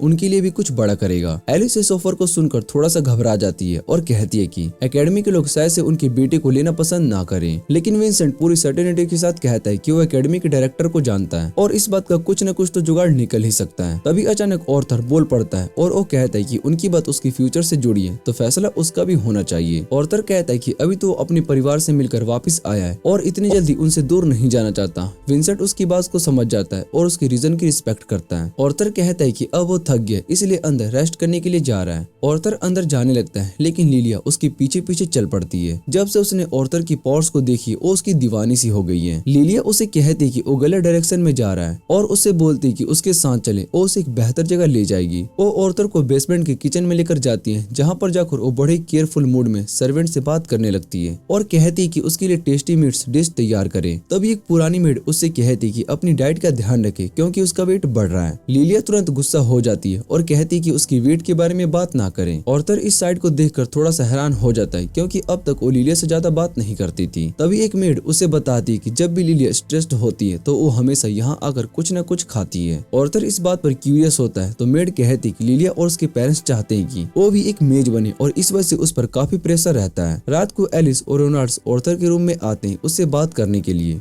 वो दोनों कहते हैं कि वो बहुत ही खुश है ऑर्थर वापस से उनके पास आ गया और वो इस बात पर गर्व महसूस करते हैं कि एक दिन उनका बेटा एक ग्रैंड मेज जरूर बनेगा। ऑर्थर कुछ कहना चाहता था लेकिन उसके पेरेंट्स उसकी बात को काट देते और कहते कि बाकी बातें कल करेंगे। ये कहकर वो उसे गुड नाइट विश करते हैं और सोने देते हैं। अगले दिन सुबह जैसे ही ऑर्थर उठता है वो तुरंत हॉल में दौड़ता है क्योंकि कुछ पुराने दोस्त उससे मिलने आए होते हैं। ये दोस्त उसके मम्मी पापा की पार्टी के मेंबर्स होते हैं और वो सभी उसे देखकर बहुत ही खुश होते हैं। मम्मी एंजेला तो ऑर्थर को इतना जोर से गले लगा लेती है कि उसकी सांस तक रुक जाती है और फिर वो टैंक डेट के साथ हाई फाई करता है। एडम और हेलेन एक दूसरे से हमेशा की तरह छोटी छोटी बातों पर लड़ रहे होते हैं, लेकिन साथ ही ऑर्थर का स्वागत भी कर रहे होते हैं। तभी अचानक जैस्मिन बिना किसी वजह के ऑर्थर की तलाशी लेने लगती है, बस इसलिए क्योंकि उसे टच करना चाहती थी। फिर वो ऑर्थर को जोर से गले लगाती है और कहती कि उसे माफ कर दे, सब उसकी गलती थी। इस इमोशनल मिलान के बाद सब ऑर्थर को अपने नए नए मिशन के बारे में बताने लगते हैं, जो वो लोग दूर दूर के अलग अलग जगहों पर करके आए होते हैं। और जैसा हमेशा होता है, सब बेकार की बातों पर एक दूसरे से उलझ रहे होते हैं। ये सब देखकर ऑर्थर के दिमाग में एक बात आती है कि इस दुनिया में कितनी सारी चीजें जो कि अभी तक नहीं जानता हो, और एक एडवेंचरर बनकर ही वो सब कुछ सीख सकता है। लेकिन जैसे ही वो अपनी फैमिली को देखता है, उसका मन कहता है कि वो अभी उससे दूर जाने के लिए तैयार नहीं है। ऑर्थर अपने रूम में ट्रेनिंग करना शुरू कर देता है। वो अपनी माना को इतना कंट्रोल करने की कोशिश करता है कि उसे लगता है कि जैसे उसने समय को ही रोक दिया, लेकिन वो इस स्टेट्स को ज्यादा देर तक नहीं बना पाता और थक कर गिर जाता है। उसके मन में एक ही बात होती है कि उसे जल्दी से स्ट्रॉन्ग बनना होगा ताकि अपने प्यारे लोगों की हमेशा रक्षा कर सके। तभी सलाई वहाँ पर आती है और आर्थर के पास आकर चिपक जाती है। आर्थर उसे गले लगा लेता है, लेकिन अचानक उसे महसूस होता है कि सलाइव से बहुत ही गंदी बदबू आ रही है, इसलिए वो बिना कुछ सोचे तुरंत उसे बात कराने लेकर जाता है। जब सलाइव का बात खत्म होता है, तभी उसकी फैमिली वहाँ पर आ जाती है और कहती है कि अब आर्थर की ग्रूमिंग की बारी है। आर्थर कुछ समझ नहीं पाता। इससे पहले वो एक अजीब से दिखने वाले बार्बर चेयर के पर बैठा होता है, जिसे देखकर लगता है कि जैसे सिर्फ बाल ही नहीं कुछ और भी कर देगा। थोड़ी देर के बाद आर्थर को एक नई कट फेड मिल जाती है और उसकी माँ और बहन उस पर फिदा हो जाती है। आर्थर थोड़ा सा कंफ्यूज होकर पूछते है कि भला इस सब की क्या जरूरत थी। तो लिली की माँ उससे कहती है कि वो लोग आर्थर को अपने एक्वेशन हाउस लेकर जाने वाले और वो नहीं चाहती कि आर्थर वहाँ पर कोई सड़क छाप दिखाई दे। फिर वो बोलती कि आज उसे क्यूरियोसिटी का टूर करवाएंगे। तभी लिलिया उसका हाथ पकड़ने के लिए बोलती है। आर्थर हाथ बढ़ाता है, लेकिन लिलिया थोड़ी चिढ़ जाती है और कहती है कि पहले तो अलीना सिर्फ उसके साथ चिपक रही थी, पर तब आर्थर के आने के बाद सब बदल गया। खैर वो सब मिलकर सिटी में घूमना शुरू कर देते हैं। घूमते हुए आर्थर एक स्टैचू के फिगर में हेयर टाई बांध देता है। तभी पीछे से कुछ लड़के उसके सिर पर हेयर टाई फेंक देते हैं और हंसकर वहाँ से चले जाते हैं। आर्थर गुस्से में बोल पड़ता है, कौन थे ये बेशरम लोग। लिलिया उसे बताती कि ये सबसे उस मैजिक एकेडमी के स्टूडेंट थे और क्योंकि उन्हें वहाँ के रॉयल लोगों जैसा ट्रीट किया जाता है, इसलिए इनमें से ज्यादातर बदतमीज और बुली होते हैं। आर्थर इसके बारे में और पूछता है। इससे पहले उसे जाने पहचाने एनर्जी का एहसास होता है जो पास के एक स्टोर से आ रही होती है। वो तुरंत वहाँ पर जाता है और देखता है कि शॉप में बीस्ट कोर रखे हुए हैं। तभी लिली की माँ उसे बताती है कि ये मोनोकोर्स है जो कि मैजिक बीस्ट से निकाले जाते हैं और इनका यूज इंसानों को और पावरफुल बनाने के लिए होता है। ये पहली बार था जब आर्थर ने बीस्ट से मोनोकोर को निकालने के बारे में सुना था, क्योंकि एल्फ ने तो कभी इस चीज का जिक्र भी नहीं किया था। तभी लिली की माँ उसे बताती है कि बीस्ट कोर की कीमत उसके एफर्ट पर डिपेंड करती है और अगर उस कोर में बीस्ट की व्हील होती तो उसकी कीमत 100 गोल्ड कॉइन तक पहुंच सकती थी, जो कि इतनी बड़ी रकम होती है कि आर्थर और उसकी फैमिली 250 साल तक आराम से जिंदगी जी सकती है। फिर वो कहती कि उन्हें एक्वेशन हाउस में भी कुछ बीस्ट कोर्स बेचे जाने वाले हैं और अगर आर्थर चाहे तो उन्हें हाथ लगा सकता है, लेकिन आर्थर उसे मना करने वाला ही होता है कि लिलिया हिचकिचाते हुए अपनी माँ से बोलने लगती है कि उसे भी एक बीस्ट कोर चाहिए, पर उसकी माँ उसे तुरंत मना कर देती है। वो कहती है कि चाहे तुम्हें बीस्ट कोर मिल भी जाए तो भी ये गारंटी नहीं है कि तुम अवेकन कर पाओगी। लिलिया थोड़ी उदास हो जाती है और उसकी माँ उसे याद दिलाती कि बीस्ट कोर बहुत ही महंगे होते हैं। लिलिया कहती कि स्टेट्स वाले भी तो मिल जाते हैं, लेकिन उसकी माँ उसकी बात सुनने को तैयार ही नहीं होती। इस वजह से लिलिया पूरा टाइम चुप और उदास रहती है, जो कि आर्थर को अच्छा नहीं लगता। जब आर्थर देखता है कि लिलिया चुपचाप कहीं पर अकेली जा रही है तो उसका मन करता है कि उसको फॉलो करे। लिलिया वेपन शॉप में जाकर कुछ सस्ते बीस्ट कोर देखने लगती है जो अपनी पॉकेट मनी से खरीद सकती थी।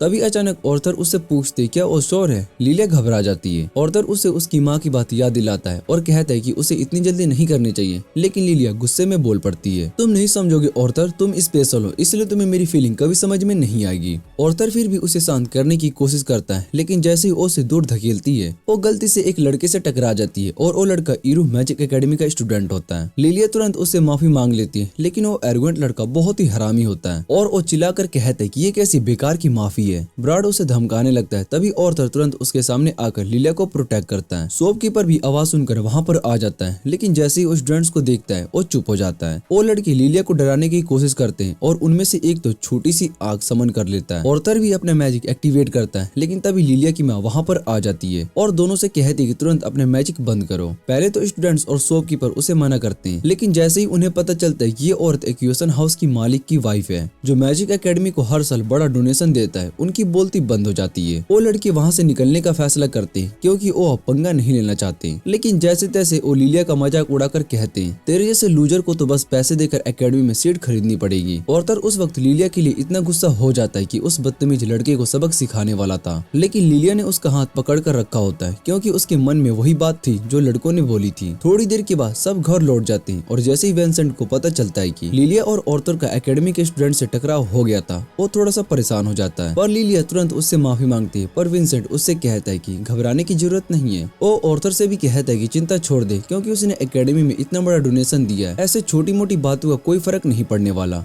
लेकिन लिलिया के मन में कुछ और ही चल रहा होता है। उसे लगता है कि उसके पापा आर्थर को एकेडमी भेजना चाहते हैं उसकी जगह, क्योंकि वो अब तक मैजिक यूज करने में फेल हो रही है, चाहे जितनी भी कोशिश कर ले। ये बात लिलिया के दिल में इतनी चुभ जाती है कि वो रात को सब पर चिल्लाकर रो पड़ती है और वहाँ से भाग जाती है। आर्थर उसे बुलाने के लिए उसके कमरे में जाता है, लेकिन वो वहाँ पर नहीं होती। तभी एक सर्वेंट आता है और उससे कहता है कि लिलिया किचन में। वहाँ किचन में लिलिया चुपचाप बैठी होती है और अपने मन में सोच रही होती है कि उसके माँ बाप हमेशा चाहते थे कि वो एक बड़ी मैजिशियन बने और उसी वजह से उसका सपना भी बन गया था एकेडमी में एडमिशन लेने का। लेकिन जब उसका मैजिक कभी डेवलप नहीं हुआ कई कोशिशों के बाद भी, तो उसका दिल टूट गया। उसके पापा कहते कि उन्होंने एकेडमी में इतना पैसा दिया है कि सीट तो उसके लिए रिजर्व है, लेकिन लिलिया जानती थी कि ये बस एक झूठी तसल्ली थी। वो मुश्किल से अपनी इमोशन को कंट्रोल करती है, लेकिन जब से आर्थर उसकी लाइफ में आया तब से उसके माँ बाप भी उसी की तरफ ज्यादा ध्यान देने लगे और एक इनसिक्योर लड़की के लिए ये सब बर्दाश्त कर पाना बहुत ही मुश्किल था। आर्थर वहाँ पर किचन में पहुँचता है जहाँ लिलिया डोजिंग कर रही होती है और उसे जेंटली जानता है और उससे माफी मांगने की सोचता है, लेकिन फिर ये सोचकर रुक जाता है कि कहीं लिलिया को और बुरा ना लगे।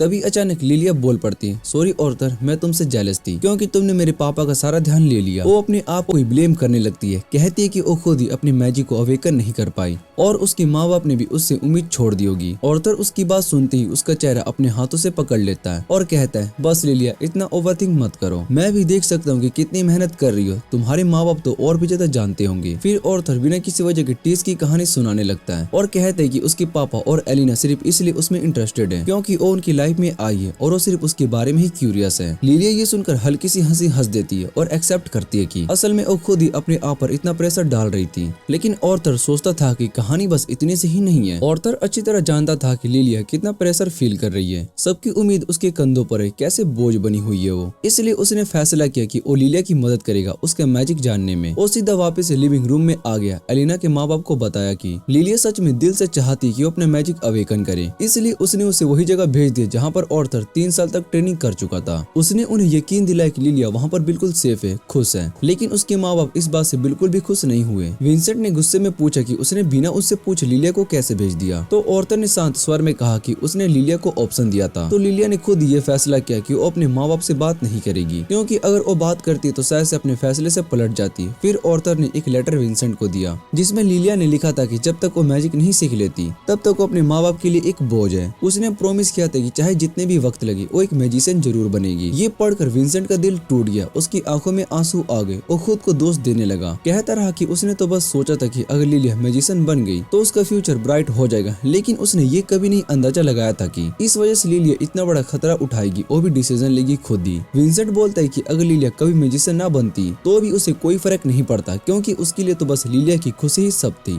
ये सुनकर आर्थर ने अपने प्लान के लास्ट पार्ट को पूरा किया और लिलिया को छुपाने वाली जगह से बाहर बुलाया। उसके माँ बाप हैरान रह गए कि आखिर क्या चल रहा था और आर्थर ने तुरंत माफी मांगी कि उसने उनसे झूठ बोला, लेकिन उसने ऐसा सिर्फ इसलिए किया था ताकि लिलिया को समझ में आ जाए कि उसके माँ बाप उसे बिना किसी शर्त के प्यार करते हैं। विंसेंट ने कहा कि कोई बात नहीं, क्योंकि अब उसकी आंखें खुल गई है। वो समझ गया है कि उसने आर्थर को एकेडमी भेजने का फैसला जल्दबाजी में लिया था, जबकि वो तो अपने माँ बाप के पास ही वापस आया था। फिर विंसेंट ने लिलिया को कहा कि अगर उसका मन नहीं है तो उसे एकेडमी में एडमिशन लेने की कोई जरूरत नहीं है, वो बिना मैजिक के भी अपनी लाइफ में खुश रह सकती है। लेकिन लिलिया ने मुस्कुराते हुए कहा कि वो सच में एकेडमी में जाना चाहती है, लेकिन अपनी मर्जी से, इसलिए वो अपने मैजिक को अनलॉक करने के लिए मेहनत करेगी। उसके माँ बाप ने उसे गले लगा लिया और कहा कि उन्हें अपनी बेटी पर पूरा भरोसा है। ये प्यार का सीन देखकर आर्थर ने कहा कि लिलिया की मदद करेगा उसका मैजिक जानने में। उसने एलिना और लिलिया दोनों को एक दूसरे की पीठ से पीठ मिलाकर बैठने को कहा। उनके माँ बाप थोड़ा डाउट में थे कि क्या आर्थर सच में इसमें कामयाब होगा, लेकिन आर्थर ने पूरे कॉन्फिडेंस के साथ कहा कि मैजिक अवेकन का पहला कदम अपनी सेशन पर ध्यान देना होता है। उसने दोनों से कहा कि आंखें बंद करके धीरे धीरे सांस ले और अपनी माइंड में सिर्फ एक ही चीज इमेजिन करें, एक अंधेरी जगह में एक रोशनी की किरण, और उसी रोशनी को ढूंढना है। सबसे पहले एलिना को एक लाइट दिखाई देती है, लेकिन जैसे ही उसने उसने खुशी से बोला कि उसे लाइट दिख गई तो उसका ध्यान टूट गया और सब कुछ फिर से ब्लैंक हो गया। लिलिया थोड़ा सा उदास हो जाती है क्योंकि उसे अब तक कोई लाइट नहीं दिखाई दी, लेकिन ऑर्थर उसे शांत रहने के लिए कहता है उसे बस अपनी सांसों पर ध्यान देना है। फिर ऑर्थर अपना हाथ दोनों लड़कियों की पीठ पर रखता है और कहता है कि वो घबराए नहीं अगर उन्हें थोड़ी गर्माहट महसूस हो। उसने अपनी माना को धीरे से उनके शरीर में भेजना शुरू किया और तब जाके लिलिया को भी और रोशनी दिखाई दी जिसके बारे में ऑर्थर बोल रहा था। उसके माँ बाप की आंखों में आंसू आ गए अपनी बेटी को ऐसे देखकर, जो पहली बार माना को महसूस कर पा रही थी। उसके बाद लिलिया नीचे चली जाती है जहाँ पर हाउस हेल्प्स के साथ साथ छोटी छोटी पार्टी भी होती है। वो सबके साथ एंजॉय करने लगती है और इधर ऑर्थर लिली के परिवार के एक्वेशन हाउस में जाता है और उस जगह की शानो शौकत को देखकर बहुत ही हैरान हो जाता है। हर तरफ बड़े बड़े नोबल्स, मर्चेंट्स और एडवेंचरस बैठे होते हैं जो रेयर आइटम्स कलेक्टिबल्स खरीदने के लिए आए होते हैं। लिलिया और एलिना तो सीधा जाकर सुंदर बीस्ट को देखने लगती है, लेकिन ऑर्थर की नजर एक अजीब और डरावनी डीमन स्टैचू पर रुक जाती है। तभी वहाँ सिक्योरिटी का जिम्मा रियोनाल्ड संभाल रहा होता है। एक्वेशन शुरू होता है और विंसेंट सबसे पहले अपनी वीआईपी गेस्ट का इंट्रोडक्शन देता है जो होते हैं किंग ब्लाइन और उनका पूरा रॉयल परिवार। किंग के आते ही हॉल में जोर जोर से तालियां गूंज उठी और ऑर्थर महसूस करता है कि लोग अपने राजा से कितना प्यार करते हैं। फिर एक्वेशन शुरू होता है और पहला आइटम होता है एक डैगर जो कि लाइटनिंग मैजिक से इंसेंट किया गया होता है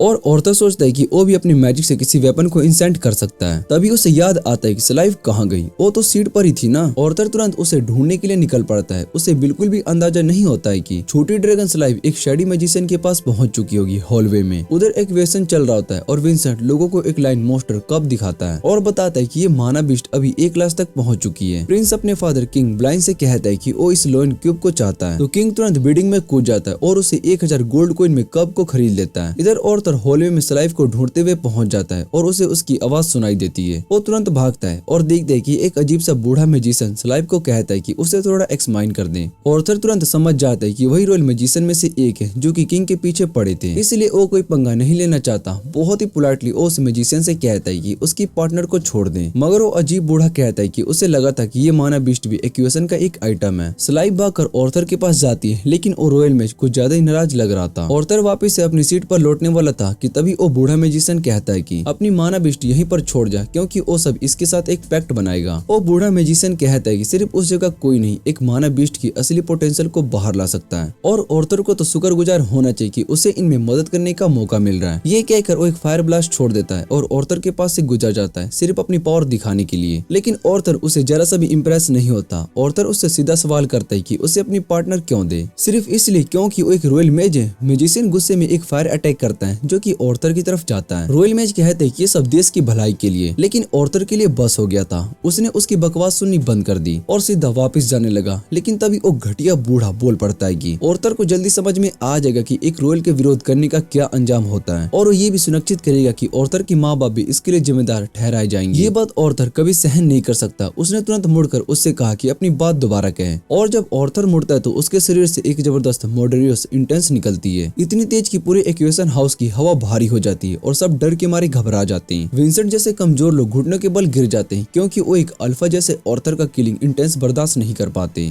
लेकिन किंग ब्लाइन जो कि एक सिम्बा है तुरंत महसूस कर लेता है कि कोई बहुत ही पावरफुल इंसान बहुत ही ज्यादा गुस्सा है। ऑर्थर को तब समझ में आता है कि सिर्फ एक रॉयल मेज के सामने अपना गुस्सा दिखाने के चक्कर में उसने अपने असली इमोशन को कंट्रोल नहीं किया। उसकी वजह से पूरे एक्वेशन हाउस में हंगामा मच गया था। जब तक ऑर्थर अपने आप को शांत करता है तब तक रोनाल्ड और उसके लोग पूरे हॉल को खाली करने के लिए काम में लग चुके होते हैं। थोड़ी देर के बाद विंसेंट रोनाल्ड और उसके परिवार को किंग के सामने बुलाया जाता है। किंग रोनाल्ड से कहता है कि शेफ ऑफ सिक्योरिटी होने के नाते उसे इस बात की जिम्मेदारी लेनी होगी कि उस समय पर इंट्रूडर को नहीं पकड़ा पाया। रोनाल्ड अपनी गलती मानता है और सजा के लिए तैयार होता है, लेकिन तभी रॉयल मेज बोल पड़ता है क्योंकि कोई हानि नहीं हुई है तो किंग को थोड़ी आराम सजा देनी चाहिए। फिर वो तुरंत ऑर्थर की तरफ मुड़ता है और कहता है कि उसके पास एक जबरदस्त माना बीस्ट है जिसे वो अपने अंडर ट्रेनिंग लेकर पूरी पोटेंशियल तक पहुंचा जा सकता है। ऑर्थर तब समझ जाता है कि वो घटिया बुढ़ा इससे पहले प्लान कर चुका था और किंग बलियान भी उसकी बात को सपोर्ट करता है। किंग रियोनाल्ड से कहता है कि एमएनएम का ये मेज सालों से उसकी सेवा में है और अगर इसके पास एक माना बिस्ट होती तो ये सब नहीं होता। इसलिए वो रियोनाल्ड से पूछते क्या अपने बेटे की माना बिस्ट उस मैजिक को देना चाहेगा। ऑर्थर तुरंत बोलने ही वाला होता है, लेकिन उसकी माँ उसे चुप रहने के लिए कह दिया। लेकिन खुशी इस बात की होती कि रियोनाल्ड किंग को कहता है कि ऑर्थर ने ये माना बिस्ट अपने खुद के दम पर पाई है, इसलिए डिसीजन भी उसी का होगा कि ये उसे दे या फिर नहीं। किंग बलियान फिर ऑर्थर की तरफ देखता है, जो इस पूरे इंसिडेंट से काफी परेशान और गुस्सा था, लेकिन अपने आप को शांत करके जवाब देता है कि वो अपने पार्टनर और दोस्त को किसी भी हालत में नहीं दे सकता। लेकिन किंग बलियान भी हार नहीं मानने वाला था। उसने अपनी ऑफर को बेहतर बनाने की कोशिश की। उसने ऑर्थर से कहा कि अपनी छोटी सी लिजार्ड के बदले उस लोएन कब से बदलाव कर ले, जो कि उसने अपनी इक्वेशन से खरीदा, क्योंकि एक प्रेडेटर माना बीस्ट फ्यूचर में ज्यादा पावरफुल बनेगा। ऑर्थर के लिए ये सब बकवास बर्दाश्त करना अब मुश्किल होता जा रहा होता है, और उसने ठंडे लेकिन कड़क शब्द में किंग से कह दिया कि वो अपने पार्टनर को ना देगा और ना ही बेचेगा और ना ही किसी चीज के लिए ट्रेड करेगा। किंग बलियान इस बात से काफी हर्ट होता है, क्योंकि एक किंग होने के बावजूद उसने 2 बार उससे पूछा था, लेकिन अब उसने ऑर्थर को लास्ट मौका दिया। सीधा पूछा क्या वो अपनी माना बीस्ट को ट्रेड करेगा या फिर नहीं। ऑर्थर ने डिसाइड कर लिया होता है कि उसे दिखाना है कि किंग को सिर्फ क्राउन और किंगडम ही नहीं बनाता, बल्कि उसका एटीट्यूड भी बनाता है। इसलिए ऑर्थर खड़ा होता है और किंग से पूछता है, तो बोलो तुम अपने बच्चे को कितने में बेचोगे। ये सुनकर किंग बलियान एकदम से स्पीचलेस हो जाता है और सारी सभा एकदम शांत हो जाता है। ऑर्थर फिर कहता है कि उसने भी उससे 3 बार पूछा और उसने हर बार मना कर दिया। तो बलियान को इससे सीख लेना चाहिए कि ईगो को हमेशा स्टर्निंग व्हील में नहीं बैठाना चाहिए। सेबेस्टियन को ये बिल्कुल भी पसंद नहीं आता और तुरंत अपने नाइट को ऑर्डर देता है कि इस मेनलेस लड़के को गिरा दिया जाए, लेकिन ऑर्थर एक ही पंच में दोनों नाइट्स को धूल चटा देता है बिना किसी एफर्ट के। सेबेस्टियन गुस्से में पागल हो जाता है। उसे लगता है कि अब इसे खुद ही संभालना पड़ेगा, क्योंकि उस लाइफ को हर हाल में पाना चाहता है। वो ऑर्थर पर अपनी फायर स्पेल छोड़ता है, लेकिन तुरंत ऑर्थर अपनी ड्रैगन पार्टनर की दी हुई स्पेल एबिलिटी एक्टिवेट करता है और पूरा समय फ्रीज हो जाता है। सब कुछ एकदम ठंडा और शांत। सेबेस्टियन घबरा जाता है और उसे समझ में नहीं आता है कि क्या हो रहा है। तभी ऑर्थर उससे कहता है कि अब उसकी मैजिक का कोई असर नहीं होगा। सेबेस्टियन फिर भी दिखावा करता है कि वो पावरफुल है, लेकिन तभी ऑर्थर उसका पैर तोड़ देता है। बिना हाथ लगाए सेबेस्टियन दर्द से चीख पड़ता है,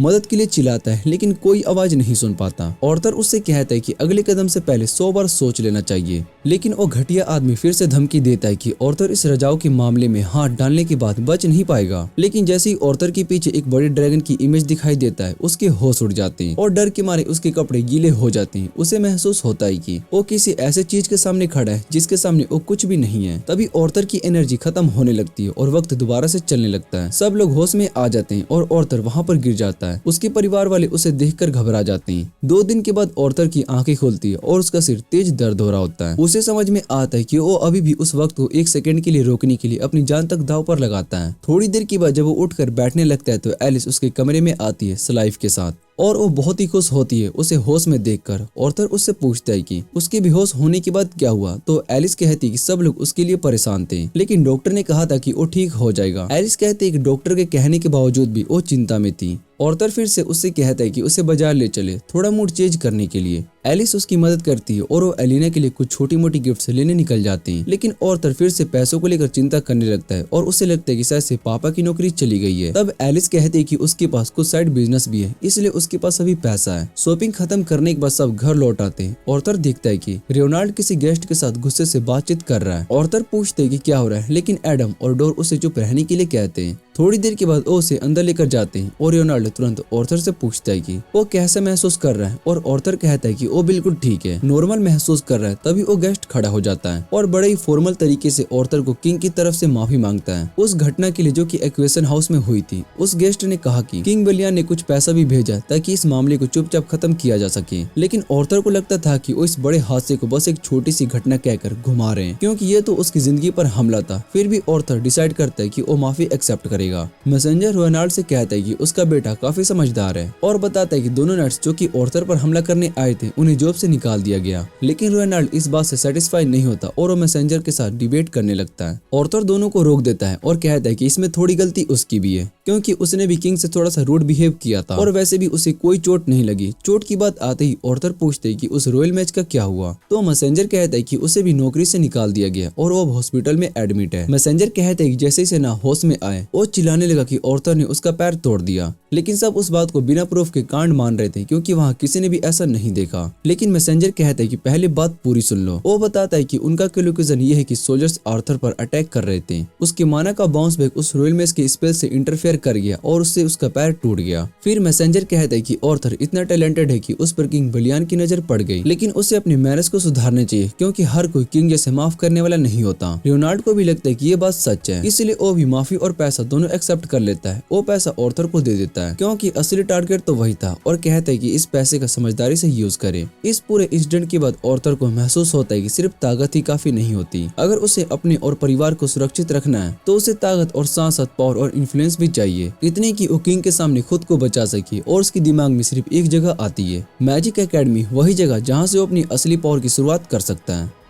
ऑर्थर मैजिक एकेडमी जाता है लेकिन एडमिशन लेने के लिए नहीं, बल्कि वो सीधा एकेडमी के पास के जंगल की तरफ बढ़ता है जहाँ पर एकेडमी का डायरेक्टर उसका इंतजार कर रही होती है। ये सब मीटिंग विंसेंट ने अरेंज की होती है। ऑर्थर इस मौके का पूरा फायदा उठाना चाहता था क्योंकि डायरेक्टर के पास सिर्फ एकेडमी ही नहीं बल्कि पूरे देश की पॉलिटिक्स में भी बहुत ही बड़ी पावर थी, जो कि शायद से रॉयल फैमिली के बराबर भी थी। डायरेक्टर भी ऑर्थर से मिलकर बहुत ही खुश थी क्योंकि विंसेंट ने उसके बारे में बहुत ही अच्छी बातें बताई होती है, इसलिए वो खुद देखना चाहती थी कि क्या ऑर्थर वाकई में इतना स्ट्रॉन्ग है जितना कि उसके बारे में सुना था। ऑर्थर बिना डरे बोलता है कि वो रेडी है। उस बूढ़ी लेडी ने तुरंत अपना मैजिक यूज करके एक बैरियर बना दिया जिससे कि उनकी फाइट किसी को भी महसूस ना हो। डायरेक्टर तब भी हैरान होती है कि ऑर्थर ने इतना पावरफुल मनोभाव फील करने के बाद भी अपना रिएक्शन दिखाया, लेकिन असल में ऑर्थर अपना असर छुपा रहा था। वो डिसाइड करता है कि अपने पावर का एक छोटा सा पार्ट दिखाएगा जो कि डायरेक्टर का ध्यान खींच सके। ऑर्थर सबसे पहले विंड मैजिक का यूज करके जमीन से कुछ पत्थर निकालता है और सीधा डायरेक्टर पर फेंक देता है, लेकिन डायरेक्टर उसे तुरंत अर्थ मैजिक से रोक दिया और पत्थरों को ऐसे तोड़ दिया जैसे कि कुछ था ही नहीं। ऑर्थर थोड़ा सा शौक था लेकिन वो सोचता है कि उसे अब दूसरे एलिमेंट ट्राई करनी चाहिए क्योंकि विंड मैजिक उसकी सबसे वीक एबिलिटी थी। इस बार ऑर्थर अर्थ मैजिक से अटैक करता है और चारों तरफ से डायरेक्टर पर अटैक करता है, लेकिन डायरेक्टर ने विंड मैजिक से इजीली सभी अटैक को हटा दिया। अब ऑर्थर डिसाइड करता है कि वो क्लोज कॉम्बैट स्किल भी दिखा देगा, इसलिए वो अपनी बॉडी को मैजिक से स्ट्रॉन्ग बनाता है और सीधा डायरेक्टर की तरफ चार्ज करता है, लेकिन उस बूढ़ी लेडी ने सिर्फ एक विंड स्पेल से उसको दूर उठा दिया। ऑर्थर जमीन पर गिरता है, उसे लगता है कि वो पकड़ा गया, लेकिन उसका इतना करना भी डायरेक्टर को इम्प्रेस करने के लिए काफी था। डायरेक्टर हंसकर बोलते कि तुम अपनी एबिलिटी को थोड़ा ओवर एस्टिमेट करते हो, लेकिन तुम वाकई में बहुत ही स्ट्रॉन्ग और स्किल्ड हो। लेकिन अभी एक फाइनल टेस्ट बाकी है। वो ऑर्थर से कहते कि अगर तुम मेरा नेक्स्ट अटैक सर्वाइव कर पाए तो मैं तुम्हें अपने स्टूडेंट मानूंगी। उसके बाद डायरेक्टर एक पावरफुल साउंड स्पेल यूज करती है जिससे कि ऑर्थर को लगता है कि उसका दिमाग दो टुकड़ों में टूट गया है, लेकिन ऑर्थर पूरे स्पेल के दौरान होश में रहता है। डायरेक्टर मुस्कुराती है और बोलती है कि तुमने टेस्ट को पास कर लिया। वो ऑर्थर से कहती कि वो चाहती कि ऑर्थर उसका पर्सनल स्टूडेंट बने जिससे कि वो अपनी सारी नॉलेज उसे शेयर कर सके, लेकिन ऑर्थर अब भी चुप रहता है। वो डायरेक्टर उससे पूछती क्या बात है, तुम मुझे सिर्फ अपनी स्किल दिखाने नहीं आए थे, कुछ और भी कहना चाहते हो ना? तब ऑर्थर बोलता है कि तुम्हारे पास वो पावर और अथॉरिटी है जो कि मुझे चाहिए ताकि मैं अपने फैमिली को प्रोटेक्ट कर सकूं। क्या तुम मेरे लिए ये कर सकती हो? ऑर्थर डायरेक्टर के सामने अपनी बात रखता है। वो कहता है कि वो एकेडमी ज्वाइन करने के लिए तैयार है और उस बूढ़ी लेडी को अपना मेंटोर भी बनाना चाहता है। ये बात सुनकर डायरेक्टर थोड़ा सा हैरान हो जाती है क्योंकि उसके पास अभी कोई इतनी आर्गुमेंट कंडीशन नहीं लेकर आया था। वो कहती है कि राजा भी कभी उससे इस तरह एक तरफा डील करने की हिम्मत नहीं करता, लेकिन ऑर्थर अपने फैसले में पूरा विश्वास रखता है। वो बोलता है कि वो इस डील के लायक है और डायरेक्टर के दिमाग में वही बात चल रही होती है। वो इस बात को समझ सकता है। डायरेक्टर ऑर्थर के इस एटीट्यूड से बहुत ही खुश होती है, लेकिन तब ऑर्थर कहता है कि वो एकेडमी तभी ज्वाइन करेगा जबकि उसकी उम्र का वहाँ पढ़ने लायक हो जाएगा। डायरेक्टर उसे बताती है कि एकेडमी के रूल के हिसाब से वो अभी 3 साल छोटा है और अगर वो अभी से ज्वाइन करे तो वो बहुत ही स्ट्रॉन्ग बन सकता है, लेकिन ऑर्थर कहता है कि उसके पास अभी वक्त है और वो चाहता है कि पहले जिंदगी को अच्छे से जी कर देखे, नए अनुभव ले, दुनिया को समझे, इसलिए वो अगले 3 साल एक एडवेंचरर की जिंदगी जीना चाहता है। डायरेक्टर को भी लगता है कि ये आइडिया बुरा नहीं है, लेकिन वो पूछती है कि क्या तुमने अपने पेरेंट्स को इस बारे में बताया है? ऑर्थर बोलता है कि उन्हें जल्दी बता देगा। तो डायरेक्टर कहती है कि अगर तुम अपने माँ बाप को मना पाए तो मैं भी तुम्हारी बात मान लूंगी, लेकिन घर पहुंचकर बात वैसे सिंपल नहीं होती जैसा कि ऑर्थर ने सोचा था। उसके पेरेंट्स को ऑर्थर के प्लान के बारे में विंसेंट के थ्रू पहले ही पता चल गया था, इससे पहले कि ऑर्थर खुद उन्हें बता पाता। एलिस गुस्से से भर जाती है क्योंकि वो अभी अभी अपने बेटे को वापस घर लेकर आई थी और उसे दूर भेजना नहीं चाहती थी, लेकिन रोनाल्ड समझ जाता है कि हर आदमी की जिंदगी में एडवेंचर होना चाहिए। रोनाल्ड कहता है कि अगर ऑर्थर के साथ कोई गार्डियन रहे जो कि हमेशा उसकी देख रेख करे तो शायद से वो एडवेंचर पर जा सकता है, लेकिन एलिस इस बात को सुनने के लिए तैयार ही नहीं होती। ऑर्थर उससे प्रॉमिस करता है कि वो हर कुछ महीने में घर लौट कर आएगा और अगर माँ चाहे तो वो और भी जल्दी वापस आ सकता है। एलिना भी बहुत ही दुखी हो जाती है क्योंकि उसका भाई उसे छोड़कर जाने वाला था। ऑर्थर उसे समझाता है कि वो अभी कुछ समय घर में ही रहेगा। एलिस उससे पूछती है कि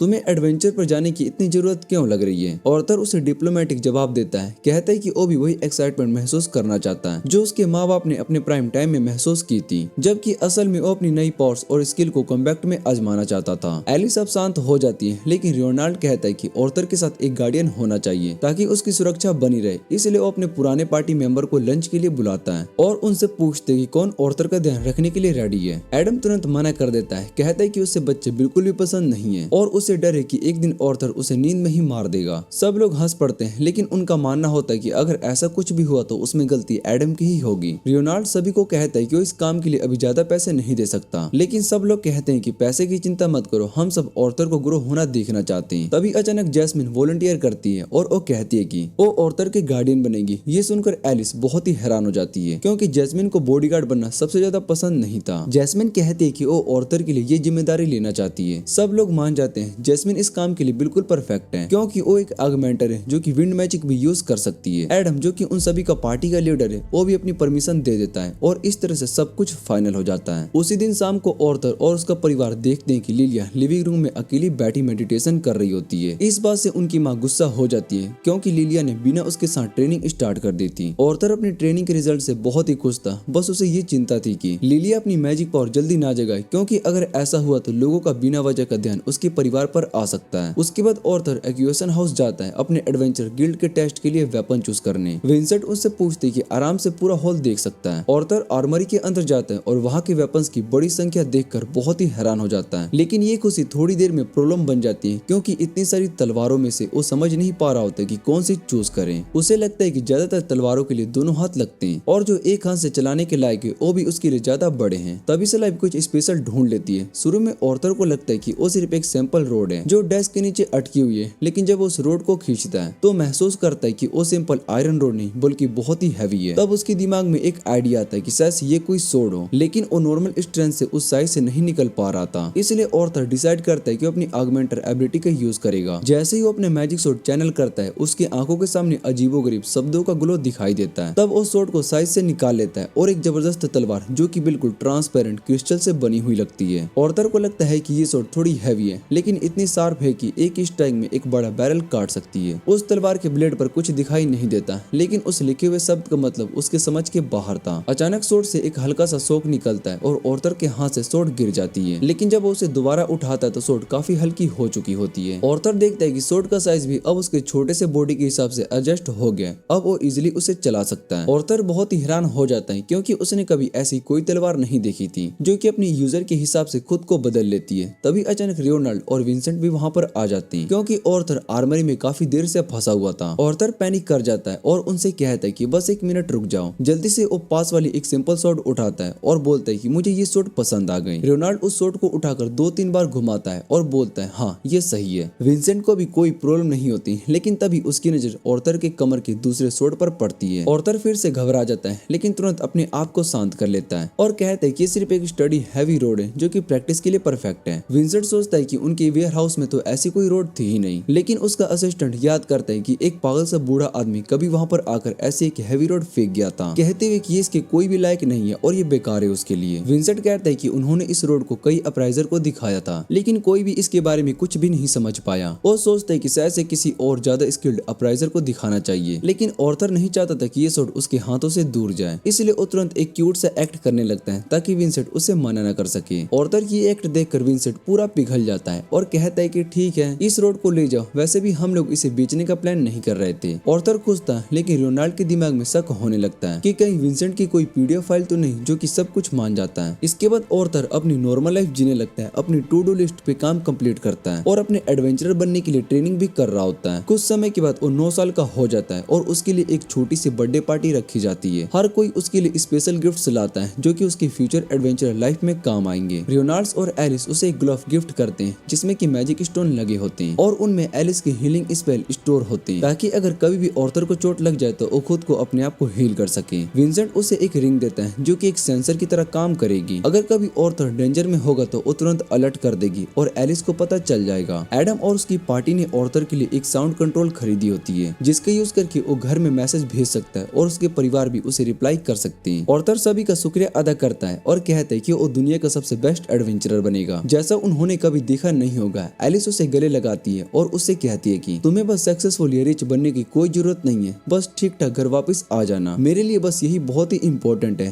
रात को ऑर्थर अपना बैग पैक करता है, सफर के लिए रेडी होता है और वो सोचता है कि उसे अपनी पास्ट लाइफ से और ज्यादा स्ट्रॉन्ग बनना होगा ताकि अपनी फैमिली और दोस्तों को प्रोटेक्ट कर सके। फिर वो नीचे आ जाता है जहाँ उसका पूरा परिवार उससे मिलने के लिए तैयार होता है। तभी उसे इमोशनल गुड बाय करते हैं और उसके सफर के लिए बेस्ट विशेष करते हैं। इस तरह ऑर्थर अपने नए सफर के लिए रेडी हो जाता है जैस्मिन के साथ। जैस्मिन सबसे पहले उसे एडवेंचरर गिल्ड लेकर जाती है रजिस्ट्रेशन के लिए। ऑर्थर एक मास्क पहनता है ताकि थोड़ा सा एज लगे और फिर अपनी असली पहचान भी छुपा सके ताकि रॉयल फैमिली उसकी जिंदगी में दखल ना दे। वहाँ के रिसेप्शनिस्ट उन्हें सीधा गिल्ड मास्टर कैस्पियन के ऑफिस में ले जाता है। कैस्पियन जैस्मिन को देखकर बहुत ही खुश हो जाता है क्योंकि वो सिर्फ एक रैंक एडवेंचरर नहीं बल्कि नोबल फैमिली से भी है। कैस्पियन को पता चलता है कि जैस्मिन चाहती है कि ऑर्थर रैंक असेसमेंट एग्जाम दे, लेकिन वो कहता है कि नॉर्मल केसेस में लोगों को पहले कुछ टेस्ट देने पड़ते हैं। लेकिन फिर वो जैस्मिन के पास जाकर धीरे से बोलता है कि क्योंकि वो एक नोबल फैमिली से और उसके पिताजी से उसकी बहुत ही अच्छे संबंध है, इसलिए वो इस रूल का एक्सपेक्टेशन बना देगा और ऑर्थर को डायरेक्ट टेस्ट देने देगा। कैप्शन फिर ऑर्थर की तरफ मुड़कर कहता है कि तुम्हें अपना असली नाम देने की जरूरत नहीं है, तुम चाहो तो फेक नाम का भी यूज कर सकते हो। कैप्शन पूछते है कि तुम्हारा नाम क्या लिखो, तो ऑर्थर डिसाइड करता है कि उसका फेक नाम नोट होगा। जैसे ही कैप्शन ऑर्थर से हैंडशेक करता है, ऑर्थर महसूस करता है कि कैप्शन दिखता तो सिंपल है लेकिन अंदर से बहुत ही स्ट्रॉन्ग है। उसके बाद कैप्शन उन्हें बैटल एरिना की ओर लेकर जाता है जो कि टेस्ट साइट के रूप में भी यूज होता है। वहाँ एक छोटी सी लड़की ऑलरेडी अपना टेस्ट दे रही होती है और उसका रैंक सी मिलता है क्योंकि वो एक्सप्लोसिव पावर में बहुत ही जबरदस्त थी लेकिन डिफेंस बिल्कुल कमजोर था। जैस्मिन ऑर्थर से कहती कि शायद से उस लड़की में फ्यूचर पोटेंशियल हो सकता है क्योंकि इस उम्र में सी रैंक लेना बहुत ही आसान नहीं होता। तभी अगला कैंडिडेट एरिना में आता है। ये लड़का थोड़ा सा नर्ड टाइप का होता है और बिना फाइट के सीधा बी रैंक मिल जाता है। ये देखकर सभी लोग बहुत ही शौक हो जाते हैं। ऑर्थर जैस्मिन से पूछते हैं कि ये क्या हुआ, लेकिन जैस्मिन के पास भी इसका कोई जवाब नहीं होता। इसके बाद एक कोकी लड़का लेक्योस आता है और एग्जामिनर से कहता है कि टेस्ट को स्किप कर दो और सीधा उसे ए रैंक दे दो। एग्जामिनर लुकास को देखकर कहता है कि ये लड़का काफी स्ट्रॉन्ग है क्योंकि सिर्फ 11 साल की उम्र में इसका मोनोकोर लाइट ऑरेंज तक पहुंच गया है। ये सुनकर सभी लोग बहुत ही हैरान हो जाते हैं। तभी ऑर्थर को समझ में आता है कि लुकास असल में एल्फ है। टेस्ट शुरू होता है और लुकास तुरंत एक फायर बीस्ट को समन करता है जो एग्जामिनर की तरफ भागता है, लेकिन एग्जामिनर उस बीस्ट को रोककर एक रॉक पिरामिड के अंदर ट्रैप कर देता है। लुकास बिना टाइम वेस्ट किए उस पिरामिड के ऊपर चढ़ जाता है और अपने स्टाफ से एक पावरफुल स्पेल कास्ट करता है जिसकी वजह से एरिना के ऊपर बड़ी फायरबॉल बारिश होने लगती है। वो भी सिर्फ प्रे फेस के दौरान, लेकिन लुकास अपने स्पेल को कंट्रोल नहीं कर पाता और वो बड़ी फायरबॉल आसमान में एक्सप्लोड कर जाती है जो कि पूरा एरिना खतरे में डाल देती है। एग्जामिनर तुरंत एक्शन में आता है, एक डस्ट क्लाउड उठाता है ताकि लुकास को बचा सके और उसका अटैक भी कैंसिल कर दे। जैसे ही धूल और स्मोक हटता है, एग्जामिनर लुकास से कहता है कि उसने अच्छा किया, लेकिन अभी भी उसके वेनिस में एड्रेनलाइन दौड़ रही है, इसलिए बिना वार्निंग दिए वो एग्जामिनर पर अटैक कर देता है। लेकिन उसका अटैक ऑर्थर रोक लेता है अपनी सोर्ड फेंक कर। ये देखकर लुकास गुस्से में आ जाता है और कहता है कि टेस्ट दोबारा से करवाना चाहिए क्योंकि थर्ड पार्टी ने इंटरफेयर किया था। लेकिन रेफरी कहता है कि टेस्ट ऑलरेडी खत्म हो चुका है। मेन एग्जामिनर लुकास से कहता है कि तुम्हारे पास पावर और पोटेंशियल तो है लेकिन कॉमन सेंस बिल्कुल भी नहीं है, इसलिए तुम्हें सिर्फ ड्रेन मिलेगा। ये सुनकर लुकास बहुत ही शॉक्ड रह जाता है और एग्जामिनर को धमकी देता है कि वो अपने पापा से कंप्लेन करेगा, लेकिन एग्जामिनर बिना कुछ बोले अर्थ मैजिक से उसे वहां से ले जाती है। अब ऑर्थर का नंबर आता है। जैसे वो अरेना में कदम रखता है, उसके शरीर से एक स्कैरी ऑरा निकलता है। रेफरी तुरंत गार्ड को ले आता है क्योंकि उसने ऐसा एक्सपेक्ट नहीं किया था। लेकिन तभी कैप्शन रेफरी से कहता है कि वो पीछे हट जाए क्योंकि ऑर्थर का टेस्ट वो खुद लेगा। रेफरी घबरा कर कहता है कि एक डबल ए रैंक एडवेंचर को नई लोगों की टेस्ट नहीं लेनी चाहिए, लेकिन कैप्शन कहता है कि वो जैस्मिन की वजह से ये फेवर कर रहा है। ऑर्थर स्टेंस ले लेता है और सामने से कैप्शन अपनी तलवार निकाल लेता है। ऑर्थर को समझ में आ जाता है कि वो शायद से इस शहर के सबसे स्ट्रॉन्ग इंसान के सामने खड़ा है और ये टेस्ट सिर्फ एक सिंपल असाइनमेंट नहीं बल्कि एक असली बैटल बन चुका है। लेकिन इस बात से ऑर्थर और भी ज्यादा एक्साइटेड हो जाता है और कैप्शन से टकराने के लिए तैयार हो जाता है ताकि अपनी स्ट्रेंथ दिखा सके। ऑर्थर अपनी तलवार को आग से कवर करता है और कैप्शन पर अटैक कर देता है, लेकिन कैप्शन आसानी से उसके अटैक को ब्लॉक कर लेता है। दोनों के बीच में बहुत ही तेज ब्लोस एक्सचेंज हो रहे होते हैं। कैप्शन ध्यान देता है कि ऑर्थर की मूवमेंट्स थोड़ी सी स्लो है और उसकी वजह यह है कि ऑर्थर के पास स्किल तो बहुत ही है, लेकिन उसका बॉडी उस स्किल को पूरी तरीके से संभाल नहीं पा रहा है। अचानक ऑर्थर को एक ओपनिंग मिलती है और वो कैप्शन पर सीधा अटैक करता है, लेकिन कैप्शन तुरंत उसके पीछे पहुंच जाता है और ऑर्थर को पीछे हटने पर मजबूर कर देता है। ऑर्थर फायर मैजिक का यूज करके अपनी स्पीड को बूस्ट करता है और दोबारा अटैक करने के लिए आगे बढ़ता है, लेकिन गिल्ड लीडर विंड मैजिक से उसे दूर फेंक देता है और कहता है कि इतना कॉन्फिडेंस मत हो।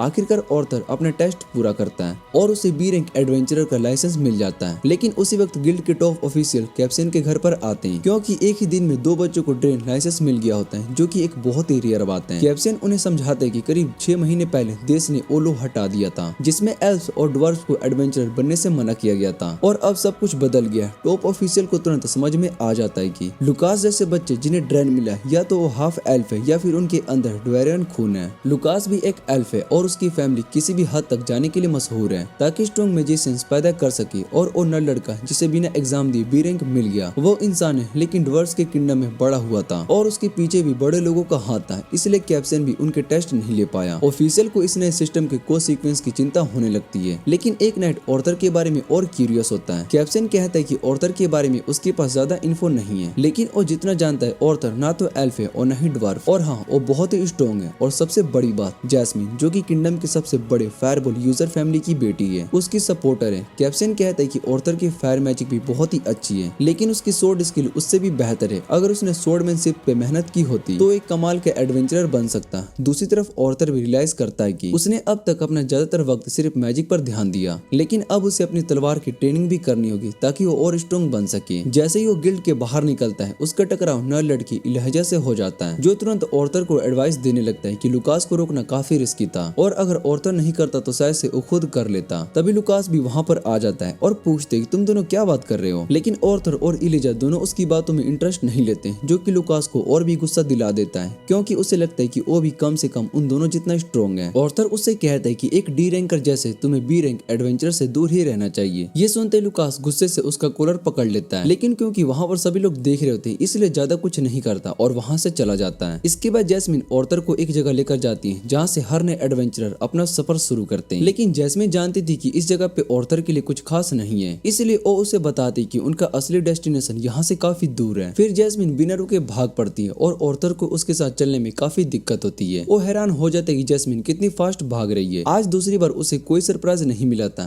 पहले कैप्सन के टेस्ट और अब जैस्मिन के रनिंग स्पीड में। ऑर्थर सोचता है कि शायद से वो अपनी एज को खो रहा है, तभी अचानक जंगल की तरफ से जोर जोर से धमाके की आवाज सुनाई देने लगती है और एक जायंट आर्मर्ड बोर वहाँ पर आ जाता है। सब लोग डर के मारे भाग जाते हैं, लेकिन कुछ अनलकी एडवेंचरर्स उस मॉन्स्टर के शिकार बन जाते हैं। जैस्मिन तुरंत कहती है कि हमें वहाँ से भागना चाहिए क्योंकि ये बोर बहुत ही डेंजरस मॉन्स्टर है जो कि इस एरिया में कभी भी नहीं मिलता। थोड़ी दूर जाने के बाद उन्हें एक इंजर्ड मर्चेंट ग्रुप मिलता है जिनकी केस टूटी होती है। जैस्मिन समझ जाती कि ये लोग शायद से इस बोर को कहीं लेकर जा रहे थे, लेकिन वो केस तोड़कर भाग गया। तभी बोर वहां तक पहुंच जाता है और दोनों पर चार्ज करता है। जैस्मिन और ऑर्थर दोनों मुश्किल से उसकी अटैक से बच जाते हैं, लेकिन बोर अपनी लंबी जीप से उन पर दोबारा से हमला करता है जिससे कि वो दोनों फिर से डोज कर लेते हैं। जैस्मिन उस बोर पर सीधा अटैक करती है, लेकिन सिर्फ हल्का ही डैमेज पहुंच पाती है। बोर उस ट्री की तरफ डैश करता है जिसका जैस्मिन सहारा ले रही होती है, इसलिए जैस्मिन को जंप करके वहां से हटना पड़ता है बिना अपना बैलेंस बनाए। ऑर्थर तुरंत विंड मैजिक का यूज करके उसके पास पहुंच जाता है और उसे सेफ जगह पर ले जाता है। तब तक बोर इंजर्ड एडवेंचर की तरफ भागने लगता है। जैस्मिन उस ग्रुप को बचाने के लिए आगे जाती है। ऑर्थर भी मदद करना चाहता था, लेकिन उसके अंदर की आवाज कहती है कि जल्दी मत कर, सही वक्त का इंतजार कर। ऑर्थर खुद को शांत करता है और परफेक्ट चांस का वेट करता है। जैसे ही बोर बिना कुछ देखे जैस्मिन की तरफ चार्ज करता है, ऑर्थर विंड मैजिक से तेजी से आगे बढ़ता है, अपनी खास शॉट को फायर स्किल से कवर करता है और बोर की बॉडी में घुसा देता है जिससे कि बोर रुक जाता है। और फिर ऑर्थर उस पर पावरफुल स्ट्राइक से एक जोर का बैरेज चला देता है और उस मोस्टर को वहीं पर खत्म कर देता है। बाद में जब सब एडवेंचरर्स डेड बोर को उठाकर लेकर जा रहे होते हैं, जैस्मिन ऑर्थर को डांट लगाती है, कहती है कि ऐसे सिचुएशन में थोड़ा पैनिक दिखाया करो, लेकिन ऑर्थर को समझ नहीं आता है कि उसने गलत क्या किया। रात को वो दोनों कैंप फायर लगाते हैं और जैस्मिन अपनी जिंदगी का एक राज बताती है। वो कहती है कि उसने एडवेंचरर बनना इसलिए चुना क्योंकि वो अपने घर से दूर भागना चाहती थी। उसका कहना था कि उसके घराने में जनरेशन से बड़े बड़े मैचेस होते आ रहे हैं और जैस्मिन बताती है कि उनके घराने इस बात पर बहुत ही गर्व करते हैं क्योंकि उसने अपने सभी भाई बहनों से पहले अपना मानक कोर जगाया था, इसलिए उसके मम्मी पापा उससे बहुत ही उम्मीदें रखते थे। लेकिन जब उन्हें पता चला कि जैस्मिन फायर एलिमेंट का यूज नहीं कर सकती, तो उन्होंने उसे अपनी फैमिली का शेम कहा, बेकार लड़की तक कह दिया। ये बात उसके दिल को तोड़ गई। ऑर्थर को उसके लिए बहुत ही गुस्सा आ जाता है और वो कहता है कि कोई भी एलिमेंट एक दूसरे से कम नहीं होता, सब कुछ इस बात पर डिपेंड करता है कि तुम उस एलिमेंट का यूज कैसे करते हो। जैस्मिन उसका ये रूप देखकर बहुत ही मुस्कुराती है और कहती है कि मैंने कभी नहीं सोचा था कि तुम मेरे लिए इतना गुस्सा करोगे। ऑर्थर थोड़ा सा शर्मिंदा हो जाता है, लेकिन उसके दिल में एक वजह थी, उसके पिछले जन्म में जो भी लोग उसे निकारा कहते थे, लेकिन उसने मेहनत करके सबको गलत साबित कर दिया था। जैस्मिन उससे बताती है कि शायद से वो कभी उसकी तरह बिना सोचे समझे लड़ती थी, लेकिन उसके पार्टी मेंबर्स ने उसे डांटा, समझाया और तब जाके उसने नेटवर्क सीखा और इनकी वजह से वो एक अच्छा इंसान बनी। इतना बोलकर जैस्मिन सो जाती है और ऑर्थर भागकर कैंप की देखभाल करता है। वो सोचते है कि क्या वो भी बदल सकता है। वो उन सब लोगों के बारे में सोचता है जिन्होंने उसे प्रोटेक्ट करना चाहता और मन ही मन वादा करता है कि चाहे जितना भी बदलना पड़े वो उन सबको सेफ जगह रखने के लिए अपने आप को स्ट्रॉन्ग बनाएगा। इसी के साथ ये एनिमे का सीजन यहीं पर एंड हो जाता है। अगर आपको ये वीडियो अच्छी लगे तो वीडियो को लाइक करके चैनल को सब्सक्राइब जरूर कर लेना। तो मिलते हैं अगली वीडियो में।